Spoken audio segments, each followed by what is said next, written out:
and she's quickly approaching her retirement date.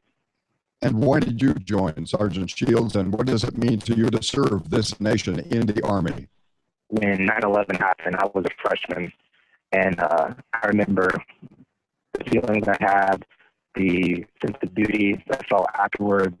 Even my parents tried to stop me from enlisting, but I eventually did anyways. Serving is really close to my heart. I'm applying to go to officer candidate school now and hope to advance in my career and really have an impact on the organization that's given me so much, or at least a larger impact as an officer than I would as an enlisted member. Sergeant Justin Shields of the United States Army, it has been our privilege to have you with us today. All of us extend our grateful thanks for your dedication to serve this nation and continuing the proud legacy of your family. God's blessings to you as you continue on there in Afghanistan and in the future. We honor you, Sergeant Justin Shields, as our hero of the week. Thank you, sir. Serving God and America, this is the Crawford Broadcasting Company. KLZ AM 560, KLZ HD Denver. Listen live at KLZ560radio.com. KLZ 560, a Crawford Broadcasting God and Country station. It's a mighty fancy automobile. Oh, she's a railroad king, all right. 0 to 60, 7.5. She's a quarter mile, 13.40. 390 horsepower, 500 pounds. Whatever that is. Performance damage is what it's all about. There's no such thing as a stupid question. This is Drive Radio. All of your automotive questions are just one phone call away. 303-477-5600. Drive Radio is made possible by the member shops of Colorado Select Auto Care Centers. To find one near you, go to drive-radio.com. Now, Drive Radio on KLZ 560. Good morning, everybody, and welcome to Drive Radio. And I am your host, John Rush, and we got a lot going on today. So tune in, listen in, tell your friends to call us. 303-477-5600 is our phone number, and we'd love to chat with you. We got a lot going on today. We've got Ken and Mike from Quick Tread in studio with us, which is our local tire supplier. Also have Ken Rackley and Ray Seidel with me. So we've got a studio full that will answer any questions you guys out there have. Right, guys? Definitely. Got a full house. So good morning, everybody. Good morning. There's like a party in here. Yeah, it's fun time. Yeah. Right. Day after Halloween, we've got a party. So anyways, no, we'd love to chat with you. 303-477-5600. I asked you guys last week, and I'm going to continue this theme on this week just because we ended up getting off topic and talked about all sorts of other things that had to do with Air Care Colorado and the like, which is fine. It worked out okay. But I really want to know some winter weather driving / safety tips. We had a few last week, but I'd love to get more from you guys this week. So if you're out there listening, give us some winter weather driving safety tips. Also, do not forget, tonight, you have to fall back. Daylight savings time ends tonight. Actually ends at 2 a.m. tomorrow morning, but really, when you go to bed, turn your clocks back. Otherwise, you're going to find yourself off the clock. So make sure you do that. We'll get a little more time in the morning. I shouldn't say time. We get a little more daylight in the morning, a little less daylight at night, which I just hate, but at least it'll be a little brighter in the morning, because right now it doesn't get light until about 7:15-ish or later. So that will make your drive in a little easier. But hey, give us a call. We'd love to chat with you. Anything you want to add into our topics today, 303-477-5600. We'll have some tech tips.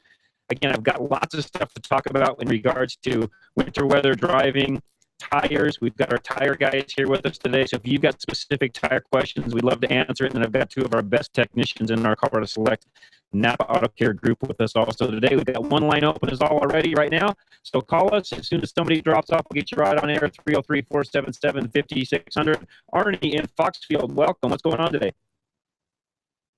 Hello, Arnie. That Ken? This is John, actually. Hey, Arnie, how you doing? There we go. I think as soon as you guys heard Arnie, he started to tremble. Okay. Ken and John, Yes, sir. 76 Malibu, Yesterday, or the other day, 2 days ago, was running fine, going to work. Speedometer was doing fine when I had to leave in the morning to go run a parts run. But immediately, speedometer wasn't running. It hadn't been acting up particularly. Didn't hear anything as we were driving in, but in any case, not working. So I got an opportunity to get under there, check under the dash. What I found out under the dash was you can't see the back of the speedometer, much less touch it.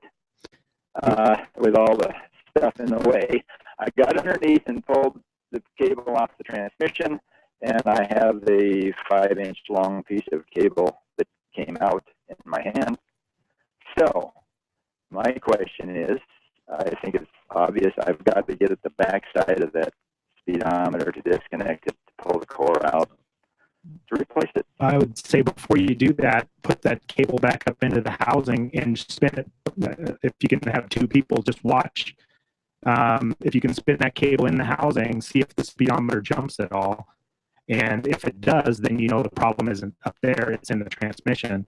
Sometimes those gears would strip on the driven gear or the drive gear on the transmission. Not so much the drive gear, but the driven gear anyway. In other words, that would be an additional problem to the fact that the cable broke. And did the cable actually break? Oh, Like okay. I said, I've got 5 inches. Oh, 5 inches. There's no doubt that in. Yeah, okay. Never mind. Yeah, okay. Just disregard that. It's a nice clean break. You know, it isn't all kind of frayed out and crazy. You know what I mean? Yeah. By all indications, I guess you'd say probably the housing hasn't gotten messed up. I don't know that, but you know what I'm saying? It's a very clean break. This is a small cable. It's not very big in diameter. Yeah. Right, yeah, definitely. What I would do is actually replace the whole cable, even though it, once it breaks, you usually can, even though it looks good with a clean break, it usually damages that housing. And the price of the housings versus the cable, actually that you have to buy a cable kit and you measure the length, and it's better off just to buy the whole cable and make sure you lube it before you put it in. That's fine, but I've got to get to it. Yes, you're going to have to remove the dash. The instrument cluster is going to have to be removed to get to that. I can't get at it by taking the, well, No. I used to No, dash cover, but actually that wraps all the way. You'll have to take the head unit itself out of the dash. Yeah. And there's so much stuff underneath you can't get on. No, you'll have to remove it. The only way to do those is you have to remove it from the instrument cluster itself. Yeah, and in this case, well, it's the whole. There were very few that you could do by braille. You grab the housing and work your way all the way up. There were very few that you could do that with. Yeah, right. And it's solid across the top. That yes. Dash cover, if you want to call it that. Yeah, you can't get to it from the top. My trepidation there is you got the little plastic knobs on the front of everything that hopefully you can get off without breaking them, right? Yep. I'll just push on. Light switches, I recall, there's a button on the switch itself and behind there that releases the shaft and everything. And yeah, the whole housing. Right. all that good stuff. Yep. Okay. Well, I was looking for the easy way out. There's no easy way on that one. Yeah. And I may or may not have to drop the column, I suspect. Shouldn't have to. Yeah, No. it depends. Sometimes you might have to loosen it up, makes it a little easier. On that one, you shouldn't. On a 76, I don't think you have to. There's not a lot of room No. between the steering wheel and the top of the dash. No, but you can usually get it out. Well, just so I can get my hands back there and, Yeah. and turn this. Once you get the dash, No, once you get the dash apart, you'll be fine. Yeah. I released it. Yeah. Well, that's what I was wondering. All right, Arnie. Thanks. You betcha. Thanks for calling in. We appreciate it. Line open 303-477-5600. Art is up next. Art, welcome to Drive Radio. What's going on this morning? Oh, good morning. Thank you for taking my call. Thank you for calling us. I need to find an electronic brake control module for a 2000 Buick LeSabre. Buick tells me they don't have any. Is it a TEVS unit, or do you know what it is? It's a EBCM. That's all I can. Yeah, but what's the brand? There were a couple of different units they used in those, and one of them is, well, they're both hard to get, but one's harder than the other. There's TEVS, and what was the other one? Do you remember? It should stay right on the top of the unit, the brand that it is. Well, I don't know that, but the Buick dealer tells me that they put out a nationwide request for that unit, and so far we haven't gotten any response. I just wondered how I can find one. It's not, I mean, it's 14 years old, so it is getting old enough to where, you know, once you get past that 10-year mark, and really it's done more off supply and demand once the vehicle even goes out of warranty. There's no law that says they have to keep producing a part for X amount of years. The next step would be to check aftermarket and just see what's available. You're over there close to Dorsey at Arvada West or Larry's Automotive, which Larry you just talked to on the phone. I would call either one of those guys and see what they've got. The other way to do that is to go online and actually rockauto.com might have, and there's or Napa. Or Napa. A lot of those places, and vintage cars, even though it's only 14 years old, it falls into that vintage correct car or hard to get parts. So, I mean, like I said, that rockauto.com. But you're going to need somebody to put that on also. That's why I would call either Dorsey or Larry first. Yep. Not to argue with these guys here before going on the internet, but you need somebody to replace it anyways. They're going to want to make sure they can warranty the part they're finding. Yes. So check with them first and have them source the part for you and see what they can find. You're not going to find it through the dealer network. Okay, what I want to know is then I've got an anti-brake light on. Correct. I've got brake light, and I've got traction control light. Now, if I need to get an inspection on the car, they won't pass it with those lights on, I don't think. As long as the red brake light, like when you put your parking brake on, as long as that light is not on, I think you're okay. Because we've dealt with a number of those, but it just depends on the person behind the wheel, really. Right. If they don't feel it's safe, they won't put it on the dyno. If they feel like they can stop the car, okay, and put it on the dyno and run it, they will. So that's going to come down to Ken's point, down to the inspector that you get in that lane. Okay, well, the brake light and the emergency brake light are one and the same. Correct. And so that light is on, but the brakes work fine, and I've been assured that I don't have to worry about stopping. Well, either way, you need to get that fixed anyways. At least I would want to, especially heading into winter. We're going to talk even through today about anti-lock brakes and some of the things that are on newer cars to actually help with winter driving. So that's something that I would go ahead and get fixed. Again, first things first, call either Larry or Dorsey. Have those guys see what they can figure out for you as far as sourcing a part. My gut feeling is they can find the part somewhere. It's not going to be through the dealer network. To Ken's point, it's going to, Ken Bauer, I should say, from Quick Trade, whose idea was to look on the aftermarket side of the fence. And that's what I would do. That'd be the first approach. Do you have a phone number for Dorsey? I do not, but I tell you what, I'm going to put you on hold, and Larry is going to grab you, and he can give you a couple of phone numbers. He'll give you Dorsey's number and his number. Either one of them can help you. I'm going to stick you right back on hold. I just dropped you. All right, call me back. I apologize. As soon as you call back, Larry will give you those numbers. I apologize. I hit the hold button, but accidentally hit the drop first. So call Larry back real quick, and he'll get you taken care of. 303-477-5600. Guys, that brings up briefly a topic where just because the dealership doesn't have the item doesn't mean it's not available any longer. Right, exactly.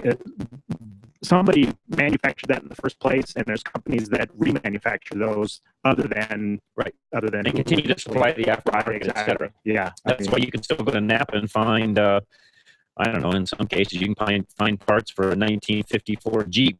Again, just because the new car companies don't, the dealers don't have those parts doesn't mean that they're not available. And in defense of the dealers, they can't, they just can't afford, and they're not there to stock every part for every vehicle, that they've ever produced. It's just not their system. It's not the way that business model is set up. They are set up, let's face it, a new car manufacturer, and sorry that I'm saying this, and you think this will be very well known, but they are set up to do one thing: sell new cars. Yeah, exactly. Now, they are also there to service the cars that they sell for X amount of time, but they are not planning on that vehicle being on the road, to be honest with you, even 15 years later. That was not their original design. They want to sell you a new car every 3 to 5 years, right, guys? That's right. That's just how it works. That's their business. That is their model. If they don't keep selling new cars, they don't sell in business, or they don't stay in business, and that's just the way it is. So don't get discouraged when you can't find a part at your new car dealer. In fact, as a vehicle starts to get older, the first place you should stop is not the dealer, because typically their prices are going to be higher on that part than the aftermarket, again, because it's just two different business models when it comes to actually servicing that vehicle. Well, and even 10 years old, and that I had a 06 PT Cruiser come in with a bad window motor, been discontinued from Chrysler, and it was kind of hard to find, but I did find one, and working on that right now. So it's, All right. Well, hey, let's go to a quick break. We come right back. We've got Randy Castle Rock. He's got a comment on new cars and wants an opinion on oil, and we will talk about that when we come back. Another sponsor that we've got that I do need to mention, in fact, Paul's going to be with us here in a couple of weeks. Paul Leuenberger, American National Insurance. If you're not using Paul, you're spending too much money. It's that simple. He can save you money across the board: house, cars, boats, motorcycles, ATVs, any of the above. He can save you money on. I know I'm a living testament to that. He saved me at least almost half. I was going to say a solid 60%, but it's really close to 50% on my homeowners. And that's a huge savings, guys. And that's a lot. And I have better coverage than I had before. I think I told you all, a couple of weeks ago that they were going to actually send an inspector out, look at the house, figure out exactly what it would take to rebuild the house if the thing caught fire, blew up, what have you. Every brick, every stone, every piece of wood, what would it cost to rebuild that to make sure I have proper coverage? And guys, I've had homeowners insurance I've been a homeowner for 30 years, for a very long time. It's the first insurance company I've ever been with that actually came out and did a physical inspection on my house, stick by stick, brick by brick, tile by tile on the roof to make sure that I had the proper coverage so that if that thing went sour, I'd be covered. That's pretty impressive, and I'm saving money to boot. So call Paul. His number again, 303-619-9891. We'll be back here on Drive Radio. Randy's going to be up next. Don't go away. I'm your host, John Rush, KLZ 560. We've all been there. You run to the hood and suddenly realize you don't have the parts you need. Or even worse, you don't know what parts you need. Well, at Napa Auto Parts, we have ASE certified parts specialists that'll make sure you find that right part. One covered by a warranty good at any one of 6,000 Napa locations. Yeah, finding the right part might not be easy, but fortunately, finding the right part store is. Go to NapaOnline.com for the location nearest you. Napa, get the good stuff. Need a one-stop auto repair solution in Northern Colorado? At Fort Collins 4x4 Center, they service and maintain more than just 4x4s. From diesel pickups to economy cars, their team of service specialists and technicians have the computer diagnostics, tools, and expertise to service and repair any make or model. They combine their skills with integrity, giving you the best service in the industry. From preventative maintenance to major repairs, you can trust your vehicle to Fort Collins 4x4, located just a few blocks north of Old Town on College Avenue in Hemlock. They're open Monday through Friday, 7:30 until 5:30, with convenient shuttle service and after-hours drop. If you're ready to form a solid relationship with an auto repair shop, the new owners at Fort Collins 4x4 are committed to providing the professional and personal service you are looking for. Give them a call at 970-482-5500. 970-482-5500. Check them out on the web at FortCollins4x4.com or follow them on Facebook at FortCollins4x4.com. Do you love things that require gas or diesel fuel to run? Do you need a job? Or are you just looking for a change? Napa Auto Parts is looking for delivery drivers and salespeople in all locations in the Denver metro area. If you have experience in the industry, that helps, but it is not mandatory. Please go to NapaAutoJobs.com. Again, that's NapaAutoJobs.com and fill out the application. Please mention Drive Radio on that application. Napa Auto Parts, an equal opportunity employer. Reliability. It's what every driver wants from their vehicle. Regardless of make or model, you want your vehicle to take you where you need to go. Reliability is exactly what the Colorado Select Auto Care Centers offer. They set the standard for excellence in automotive repair and maintenance. Each member offers Napa Auto Care Peace of Mind Warranty, along with the highest level of customer service and integrity. To find a Colorado Select Auto Care Center near you, log on to drive-radio.com or call 303-582-5500. 546 Napa.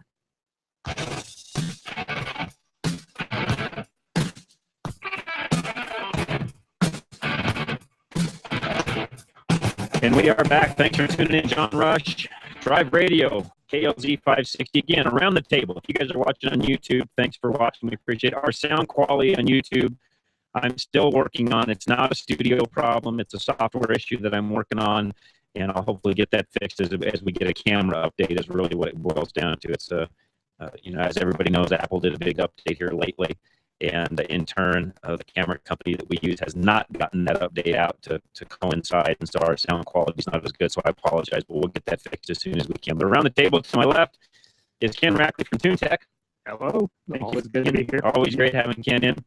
Next is Mike. And Mike, I apologize. I don't know that I know your last name. Oh, no problem. It's Anderson. Anderson. There we go. Mike Anderson from Quick Tread, and his cohort partner, whatever you want to call yourself there, Mr. Bauer, Ken Bauer. Howdy. He's the next one around the table. And again, both those guys from Quick Tread will get into more tire stuff here as we go through the show today. And then, of course, the friendly, familiar voice and face, if you're on YouTube now, of Ray Seidel, who fills in for me and helps out when I can't be here. And I appreciate that very much. I haven't had a chance face-to-face to tell Ray that. But, no, I appreciate the few times this summer the guys picked up the ball and ran with it. Yeah, it's an experience. I mean, we're learning, and I kind of we just appreciate you more when you're here than when you're not. Thank you. I appreciate that, and I don't mind being here. I have a lot of fun. I wouldn't be here down here doing this if I didn't enjoy it, because I do enjoy being here. I enjoy helping you guys out there that are listening. Which, by the way, that's what we're here for. Give us a call, 303-477-5600, and give us some winter driving tips. We want to hear some. We're going to talk about tires. I actually put that up on Facebook, guys, and somebody asked me on Facebook this morning, when is the month to switch over to snow tires, winter tires? And I said now.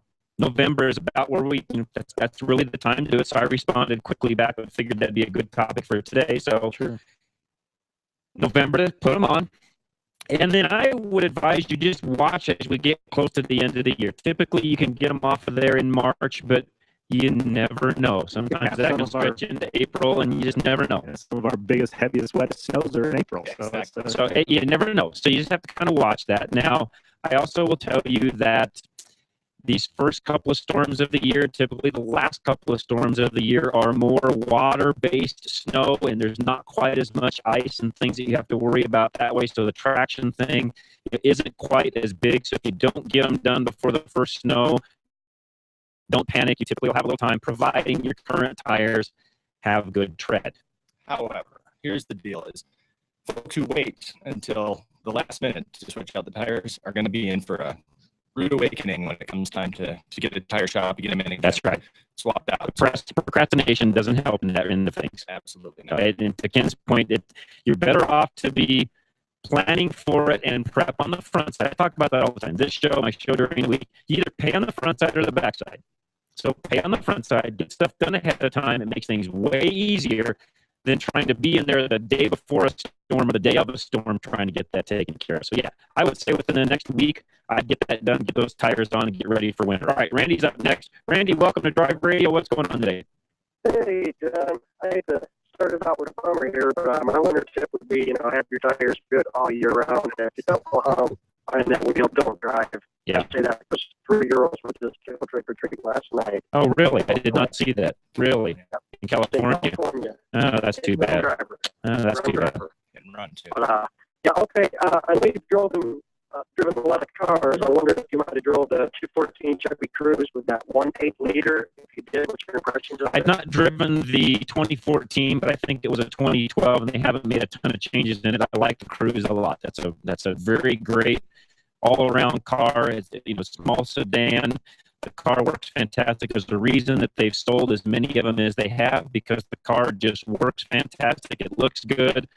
Any of the engine choices work well. In fact, I recommended it highly enough that my daughter and her husband actually bought one a couple of years ago. They've loved the car. They've had great luck with it. So, I've got a family member driving one. I think that speaks pretty highly of the car. I rented one last weekend too, and drove it probably about 300 miles, and it was it was, of course, it's sea level, so you get a little more power, but very nice, very tight, quiet.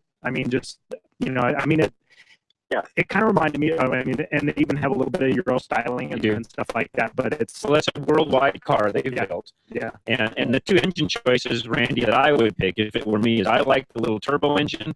And of course, the diesel has just been phenomenal. The diesel has really done very, very well. The sales of it have done great. I'm trying to get behind the wheel of the diesel as soon as I can. But Chevy Cruze, all in all, great car.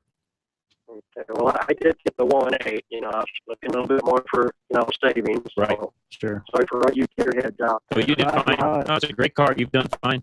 Yeah. Yeah. Well, the bank lets me have it Monday. I mean, I'm good. They gave it to me Wednesday. So something must be up. There must be something to let me have a car for 5 days. Yeah, there you go. You know, I think they said they'll jiggle numbers. My question is, I asked them what kind of oil's in it. I don't know the name brand, but they did say it was a synthetic blend. We all know they don't put much in that blend. They recommended 7,500 miles. I'm a 5,000 mile guy. That's about what I drive in a year. What's your take on that? I'm not going 75, but would you?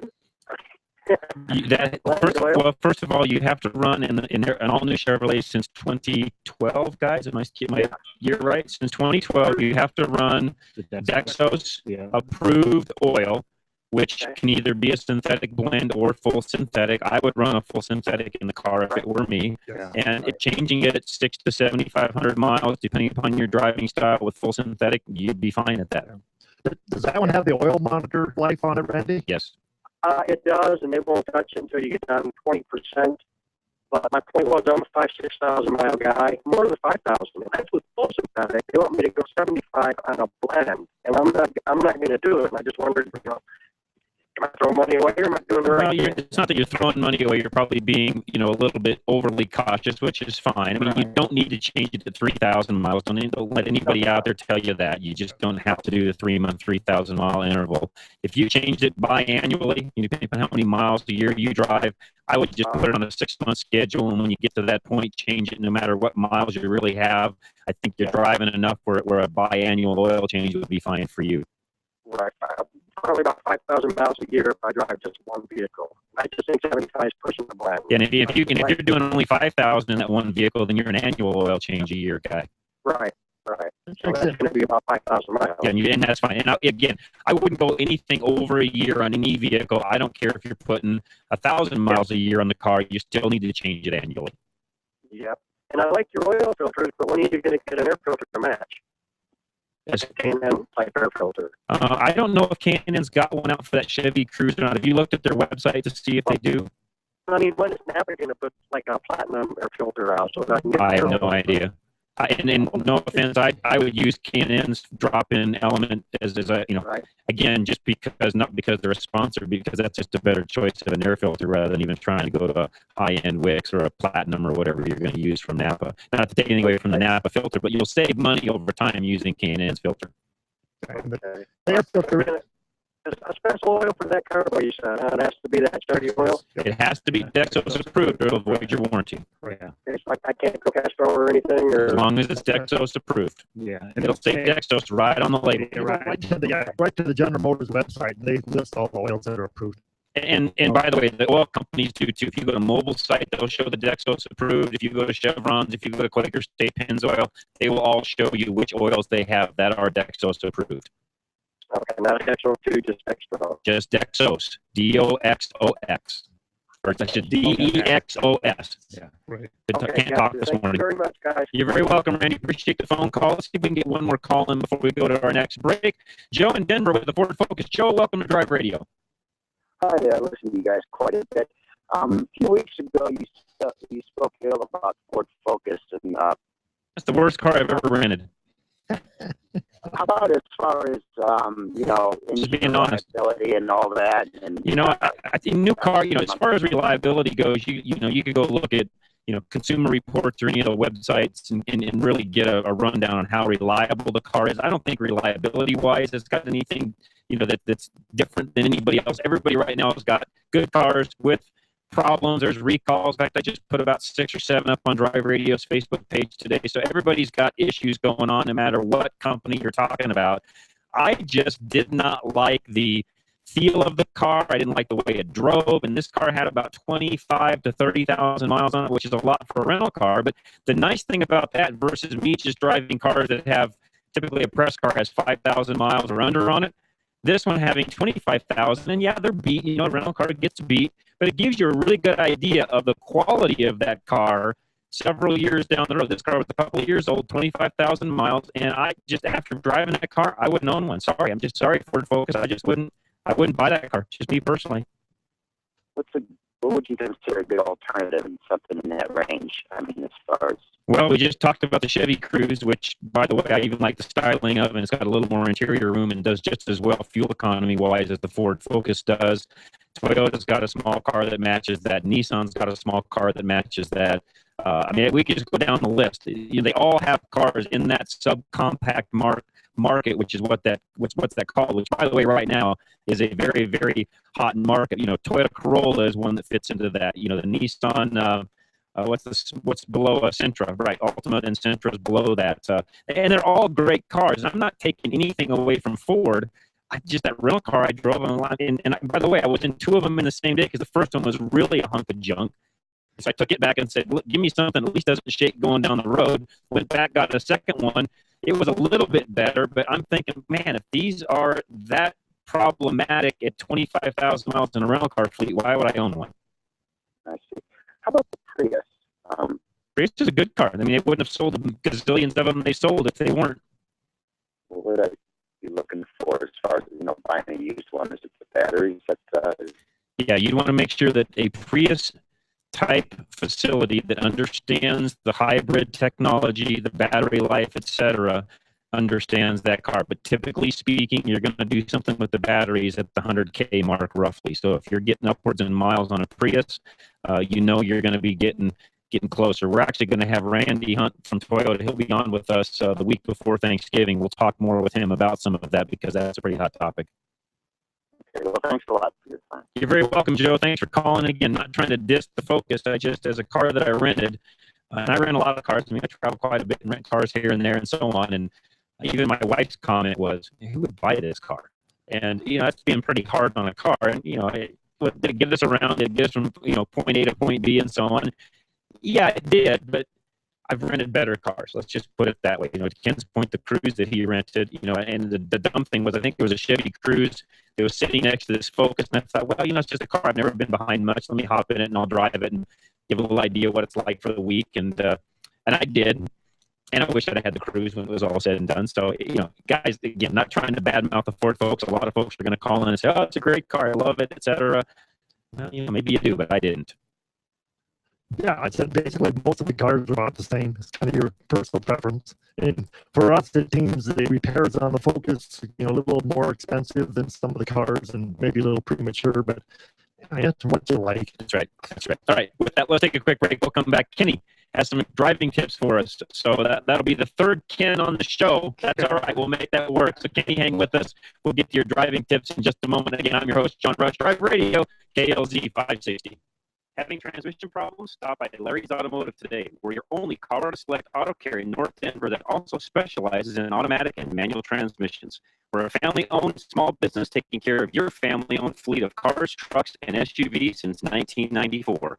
We specialize in transmission and drivetrain problems and offer a 3-year, 36,000-mile warranty. We're also an ATRA member. Call us at 303-427-2108 for an appointment or find us on the web at coloradoselect.com. Larry's Automotive, a proud member of Colorado Select Auto Care. K&N's premium oil filters are very different. They make oil changes easier. K&N's wrench-off oil filters have a 1-inch nut welded on the top, so you can easily change the filter with the wrench or ratchet. And used with a Ziploc freezer bag, you can even remove a K&N oil filter with no oil spillage at all. Another great product from K&N, an American manufacturer since 1969. Your wheel alignment can affect tire wear and fuel mileage that will cost you more for repairs and fuel. Arvada West uses state-of-the-art 3D imaging to align all four wheels of your vehicle. Be aware that irregular tire wear could also cause the need for additional alignment parts. Stop in or call us for our alignment special. Mention this ad and we'll inspect your vehicle and check your alignment starting at $69.95. Call Arvada West Auto at 303-422-1065. Stop by 11752 West 64th Avenue or visit us on the web at arvadawestautoandtruck.com. Drive Radio is a presentation of Colorado Select Auto Care Centers. The independently owned and operated shops of Colorado Select hold each other accountable for the highest standards of technical expertise, honesty, and professionalism. They all understand that choosing a mechanic is risky business. So Colorado Select was created by this exclusive group of like-minded professionals who are dedicated to raising the level of consumer confidence in Colorado's auto repair industry. Schedule your next oil change at any of Colorado Select Auto Care Centers heard on Drive Radio, and you'll immediately see the difference. For a complete list of all the member shops in the state, visit drive-radio.com. At Napa, we're always trying to make the great parts we sell even better. From the bacteria-killing surface on our cabin air filters to our revolutionary new Adaptive One brakes. And every Napa part is covered by a warranty good at any of our 6,000 Napa Auto Parts stores. Yeah, maybe you don't get this at your average auto parts store, but we've spent the last 8 years making sure we were anything but average. Go to NapaOnline.com for a location nearest you. Napa, get the good stuff.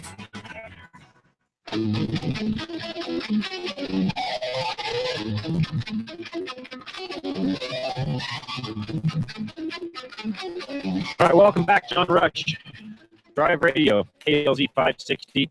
And we're going to talk tires here in just a moment. Ken's got some great specials. Ken and Mike have some specials going on we'll talk about. I want to give you just a quick stat. Every month, 3 out of 4 drivers wash their cars, but only 1 out of 7 check tire pressure. Okay, so 3 out of 4 wash their cars. 1 out of 7 actually check tire pressure, and that's doing more to have wear and tear on the vehicle and decrease fuel economy than washing the car ever would. So they really should just be doing both. When they wash it, they ought to be running around checking tire pressure at the same time. Kenny, what kind of a winter driving tip do you have for us? Well, I don't encourage it for a lot of people, but I find I delivered pizzas for a while. I found out that even though I got anti-lock brakes, that if I take it out of gear, it helps me stop without going into skids and stuff. Yeah, we had somebody last week that called in and talked about the same thing. So whether you're on a manual transmission or even an automatic, putting it in neutral, and I even talked to people during the week that said, "Yeah, John, I heard your show, and yeah, that tip on taking it out, I've been doing that for years and years and years, and it works great." So yeah, tell your listeners that that's a great way to do it. So yeah, you just continue to reiterate what we heard last week. And then when I'm coming down out of the mountains, instead, we're at 65, 70 miles an hour, especially on Genesee Hill, you put that overdrive on or off, or however, whatever it's called. Yeah. To keep it in the lower gear. Yeah, just taking it out of overdrive so it can't go into that higher Correct. gear. Yeah, that helps too. Yeah, that's a good tip. Another question I got pertaining to that overdrive, I don't like lights on. So when I take the overdrive off, the light comes on. Does that interfere with, like, a city driver driving? I've got it off. A lot of times I don't see that it's on, and I'm driving along. The overdrive is disengaged, I guess, if that's what it means. Correct. Has that hurt anything? Is it going to affect fuel efficiency or anything? It will affect some of your fuel efficiency, especially if your speeds are higher, above 50, 55 miles an hour. Yes, it could affect that. City driving, probably not anything there. But really, what are you driving, first of all, Kenny? I have a 99 Nissan Quest.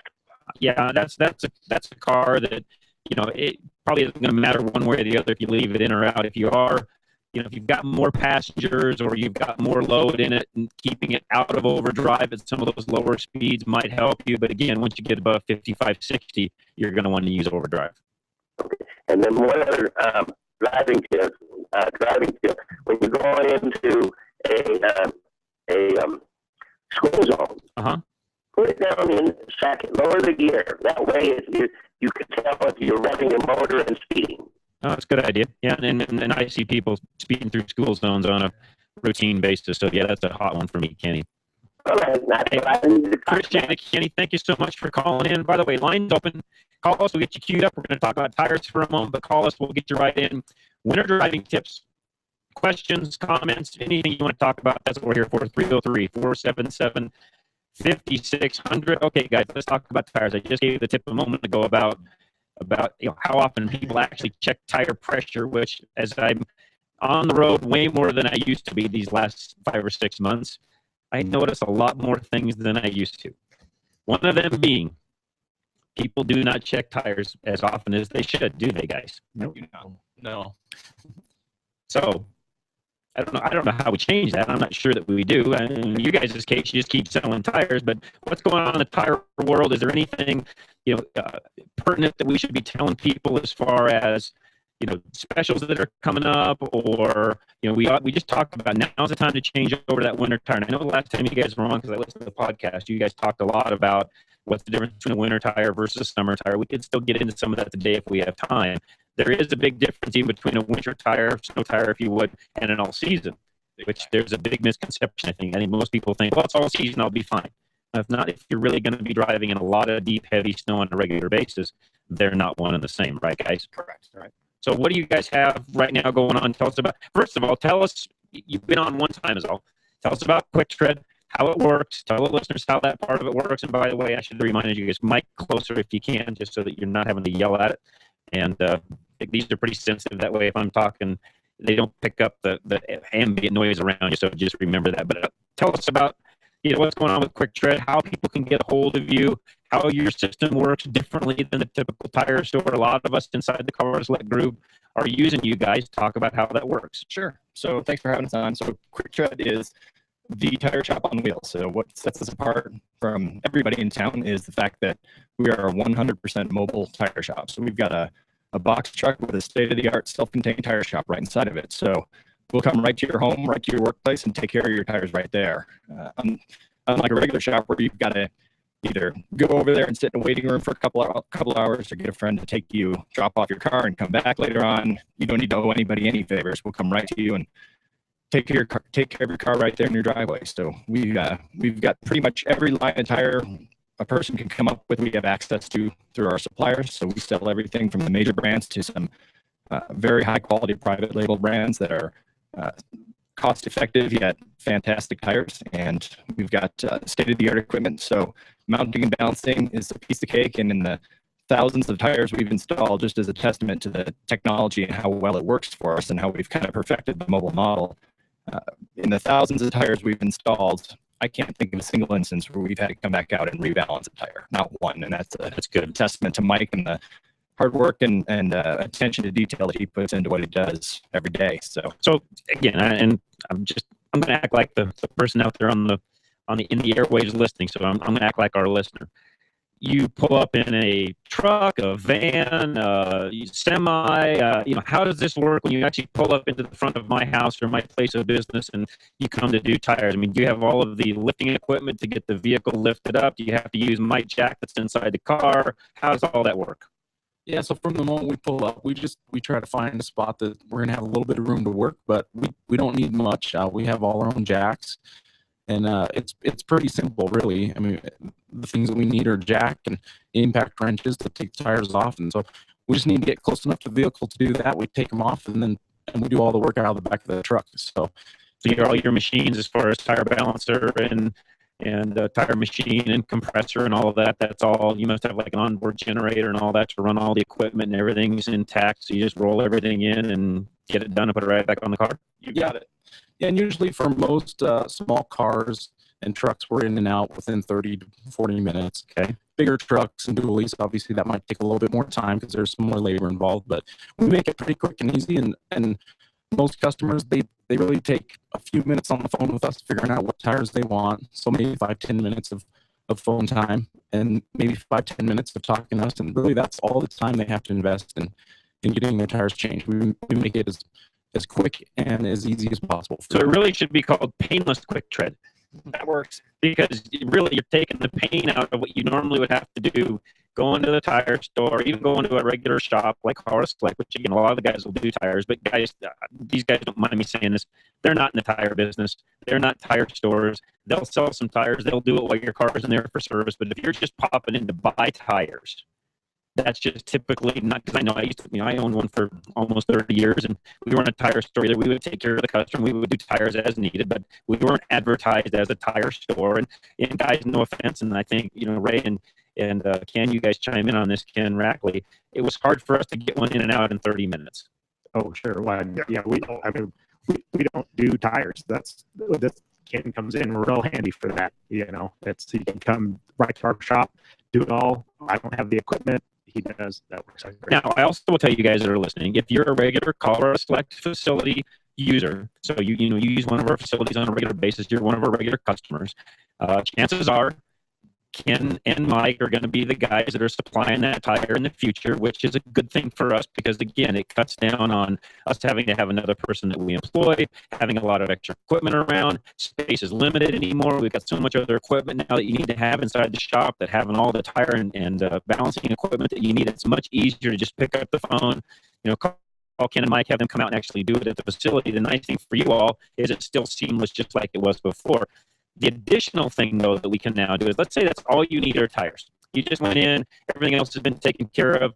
Oil's good, all your fluids are good. You just did your safety inspection for the winter, but you just decide, I think I'd like to just, not necessarily do I need tires, but I want a different set for this winter. Okay, now it's time to call Ken and Mike, get those guys on the horn, find out what kind of a winter tire you need to be driving on, what best fits your vehicle, what you're best suited for. And give them, tell them, this is what I drive, this is how I drive, this is where I drive, this is how often I'm out in the snow, all those different things. They'll then build you a package that works for you and becomes the solution for what you need, right, guys? Absolutely. We had to put a lot of thought into how we're going to add value to a market that's, let's be honest, is pretty saturated. There's a lot of tire dealers. The way we bring value is convenience and ease of use. We come to your driveway like we already talked about, and then also the ability and really caring enough to take the time to sit down with folks or talk to them on the phone and figure out exactly what the best fit for their car is. There are so many choices, and they can be quite overwhelming, and we really do want to try to offer our customers the best tire, the best fit for their driving tendencies, style, conditions, etc. And the other thing I will say that these guys do too, because I know them personally. Let's say they come out to do your vehicle and you haven't been into one of our Colorado Select facilities in quite some time, and they get to look at your old tires and they show some odd wear. They're going to point that out to you. They're going to say, listen, hey, I don't know who your normal technician is, but you need to go over there and see Ray or go see Ken. Here's what's going on with your tires. That's an indication of X, Y, and Z. You need to go in there, get that taken care of so you don't wear this new set of tires out. We talked last week, guys, that Dennis and I did, that when you get a new set of tires, really you should get an alignment within just a few days of getting those new tires put on. I don't care if you just had an alignment, 8-9 months ago. I'm one that says you should do an alignment every year. It just helps everything stay that much more in tune. Use that word because there may not be anything really out of shape when it comes to the alignment, but it just keeps things tuned in, just like the air pressure does, squeezing a little bit more fuel economy out of the car.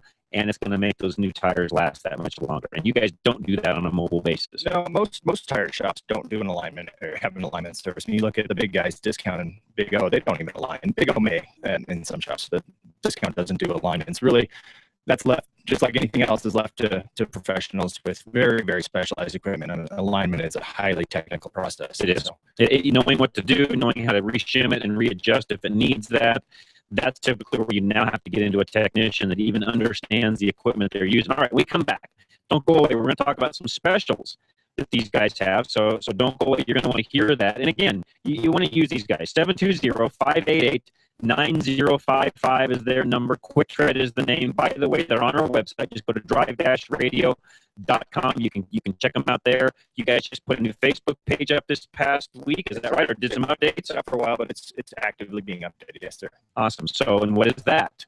Facebook.com/QuickTread, QUIKTREAD. Awesome. So, like I just said a minute ago, if you want to save some time, money, energy, frustration, really, that's the place to call. They'll take care of all your tire needs. All right, we come back. We'll talk about some specials. They've got lines that are open, by the way. If you've got a question on tires, comments, Anything you want to talk about in regards to winter driving, give us some tips. Lines are open. Call us 303-477-5600. And we have the tire experts in the house. A lot of times we don't have these guys with us. We get a lot of tire questions. I know a lot about tires, but I do not consider myself a tire expert. So the experts are in the house. Call us 303-477-5600. John Rush, Drive Radio, KLZ 560. At Extreme Auto, we're committed to providing the highest level of service possible to our customers. Our highly trained technicians. Your show. I say you can take your breaks whenever the heck you want. The only time I take over is top of the hour. Cost-effective repair and maintenance alternatives. We don't have hidden anytime to do unnecessary repairs. Serving Parker and the surrounding areas, come and see us, the professionals at Extreme Auto, and rest easy knowing you'll get quality work done for a fair price. Our promise to you: extreme service, extreme value, extreme satisfaction. Call us to schedule your appointment today. Ever try to buy an air filter and get lost in catalogs to vehicle descriptions? Well, K&N, the inventor of reusable cotton filters, has got the answer to the mess. Just visit knfilters.com and enter your vehicle identification number off your dashboard or car registration, and K&N will show you the filter that fits your car. It's never been easier to buy a K&N, the filter that helps your car run better. Need a one-stop auto repair solution in northern Colorado? At Fort Collins 4x4 Center, they service and maintain more than just 4x4s. From diesel pickups to economy cars, their team of service specialists and technicians have the computer diagnostics, tools, and expertise to service and repair any make or model. They combine their skills with integrity, giving you the best service in the industry. From preventative maintenance to major repairs, you can trust your vehicle to Fort Collins 4x4, located just a few blocks north of Old Town on College Avenue in Hemlock. They're open Monday through Friday, 7:30 until 5:30, with convenient shuttle service and after-hours drop. If you're ready to form a solid relationship with an auto repair shop, the new owners at Fort Collins 4x4 are committed to providing the professional and personal service you're looking for. Give them a call at 970-482-5500, 970-482-5500. Check them out on the web at FortCollins4x4.com, or follow them on Facebook at FortCollins4x4.com. Hunting down that hard-to-find part for an out-of-the-ordinary car can be quite a time-consuming chore. Unless, of course, you just go around the corner to your local Napa Auto Parts store, where we have over 310,000 parts, all of them made to fit, perform just like the original. Yeah, there are people who say it's the journey and not the destination, but those people have never tried to find an alternator for an 82 Fiat on a Saturday. Go to NapaOnline.com for the location nearest you. Napa, get the good stuff. I'm going to teach you right now how to find a good, honest mechanic. Ask about the warranty. Their warranty will tell you everything you need to know because their warranty is their word. And Colorado Select Auto Care Centers all offer the best warranty in the state. 3 years, 36,000 miles on every repair. Always select a Colorado Select Auto Care Center at coloradoselect.org. 3 years, 36,000 miles. That's all you need to know.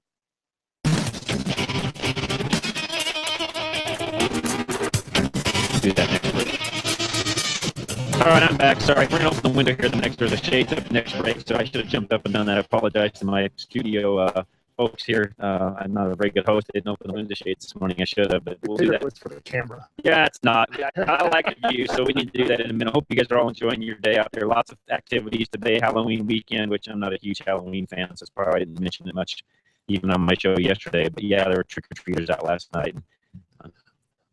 We're getting old enough that we didn't even stay home to hand out candy. We went to the movies and let all our kids do their thing and went and hung out ourselves. So at any rate, little kids, John.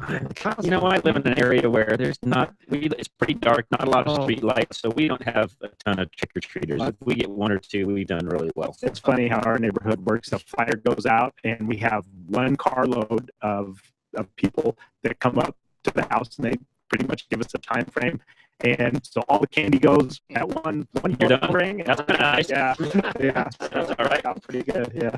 All right. So speaking of scary things, not having the right tires is actually a very scary thing, especially if you're in the middle of a big snowstorm, especially some of these storms we get where it gets very, very icy and slick, which, let's face it, guys, for the majority of people that live in the city, it's not the deep trudging snow that they really have to worry about. It's sometimes getting out of their neighborhood it is, but typically it's more of the ice, snowpack type driving that they're really going to be more concerned with, because typically if it's that deep, no offense folks, you shouldn't be leaving anyways. You let the plows get through and then get out on the roads. What do you guys have right now as far as specials go as we head into that season? And then as we get time through the show, we'll talk more about the differences in those types of tires. Sure. So, the first thing is now is the time to buy snow tires for two reasons. Number one, the manufacturers are pushing them out the door with all the incentives to get them done now. Number two, from a supply standpoint, our suppliers, our tire distributors order a certain number of winter tires, and really when they're gone, they're gone. They don't, those guys do not want to hold on to those tires throughout the spring and summer. And then it's a seasonal buy is what they do. Absolutely seasonal buy, and they get very, very difficult to buy. When we get into late December, early January, it's very much hit or miss whether or not we can get a hold of certain tires. And there are certain lines that go much faster than others. I mean, we can always get something. It just may not be your first or third choice. Got it. However, from a special standpoint, we have all sorts of specials that we're running right now. There are some fantastic pricing promotions going on from some of the major manufacturers.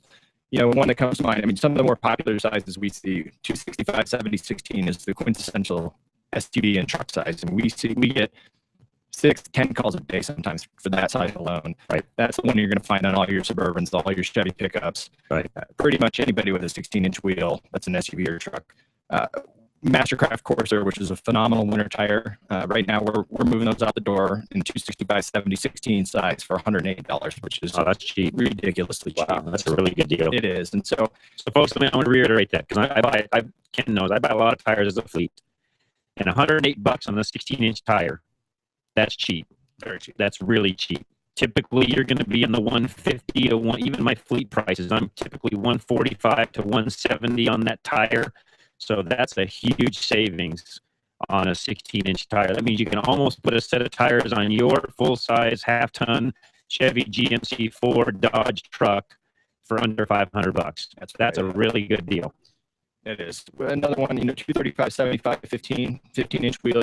That's, again, the quintessential tire on a Jeep Cherokee, on a Wrangler, on a Jeep Liberty, on a Ford Ranger, on older pickups and SUVs with a 15-inch tire. That's the 235, 75, 15 is still one of the most popular tires, right? Absolutely, on SUVs and smaller trucks, Toyota Tacomas.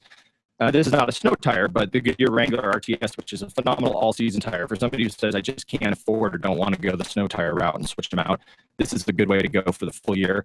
$92. Oh, that's cheap. Again, phenomenal. So now you really are getting close to that $400 range, a little over that by the time you get the labor to put them on, but that's still not bad, guys. Right. It's a really good deal.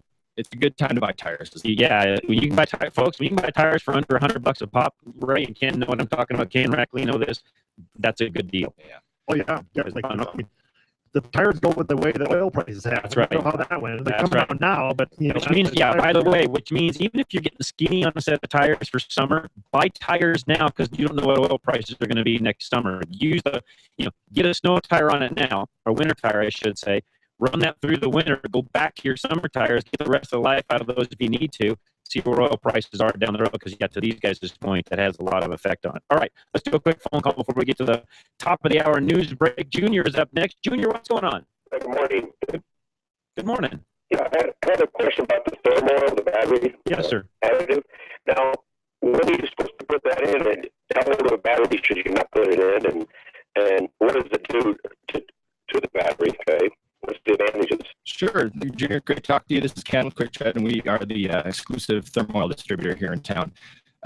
It's a great question. So, you can put it into a battery at any time. So there's actually, and I try to avoid talking too much about it because it can get a little confusing, but there are two different additives. One of them really is intended for a battery that might be a little later in life, and it's a desulfator product. And sulfation is a chemical process that over time effectively robs your battery of its ability to store energy, to store electricity. And what the desulfator does is it goes in and it reverses that process. It uses simple chemistry to essentially return those lead plates to their we're not going to say original condition, but pretty darn close to it.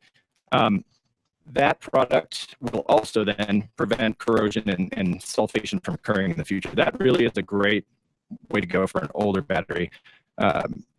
You can certainly use the demister at any point, but really I like to see folks use that desulfator on a battery that's more the battery. Yeah, 3-4 years old. It's probably more appropriate. Does that help you out, Junior? Yeah, no, how about motorcycle batteries, dude? Absolutely, you can use it on motorcycle batteries. Yep, that's motorcycles, ATVs, any of that. Any wet cell battery. It's got to be a wet cell. It has to be one that you can open up that has caps on it. Correct. So we have to measure that out of the packet, the packet. Right out of the bottle. Yep. You measure right on the bottle. It gives you instructions right on it on how to do it. Yeah, very, very easy. Yep. And by the way, one for a battery, a car battery, you would have to use a little bit of that in motorcycle batteries. yes, you can. Sure can. Real small. Yep, sure can. Absolutely. Yep. Most definitely. If you give Wally your information, I'm sorry, Wally. If you give Larry your information, we'll give you a follow-up call. We can. Yeah, because we're getting close to the top of the hour. I'm going to put you back on hold. Junior, Larry can get all your info. Ken and Mike, either one can give you a call and let you know how to do all that. But guys, with that, we're going to go top of the hour. We've got the news coming up. Stay with us. Blaze News is next, and then we'll come back. We'll take more calls. Wally and Littleton, hang with us. You've got a question on changing rotors and pads on your CRV. We want to take that, so don't go away. One line open, 303-477-5600. Again, John Rush, Ken Rackley, Mike Anderson, Ken Bauer, and Ray Seidel from Four Seasons, all on Drive Radio. We'll be back right after this. Don't go away. KLZ 560.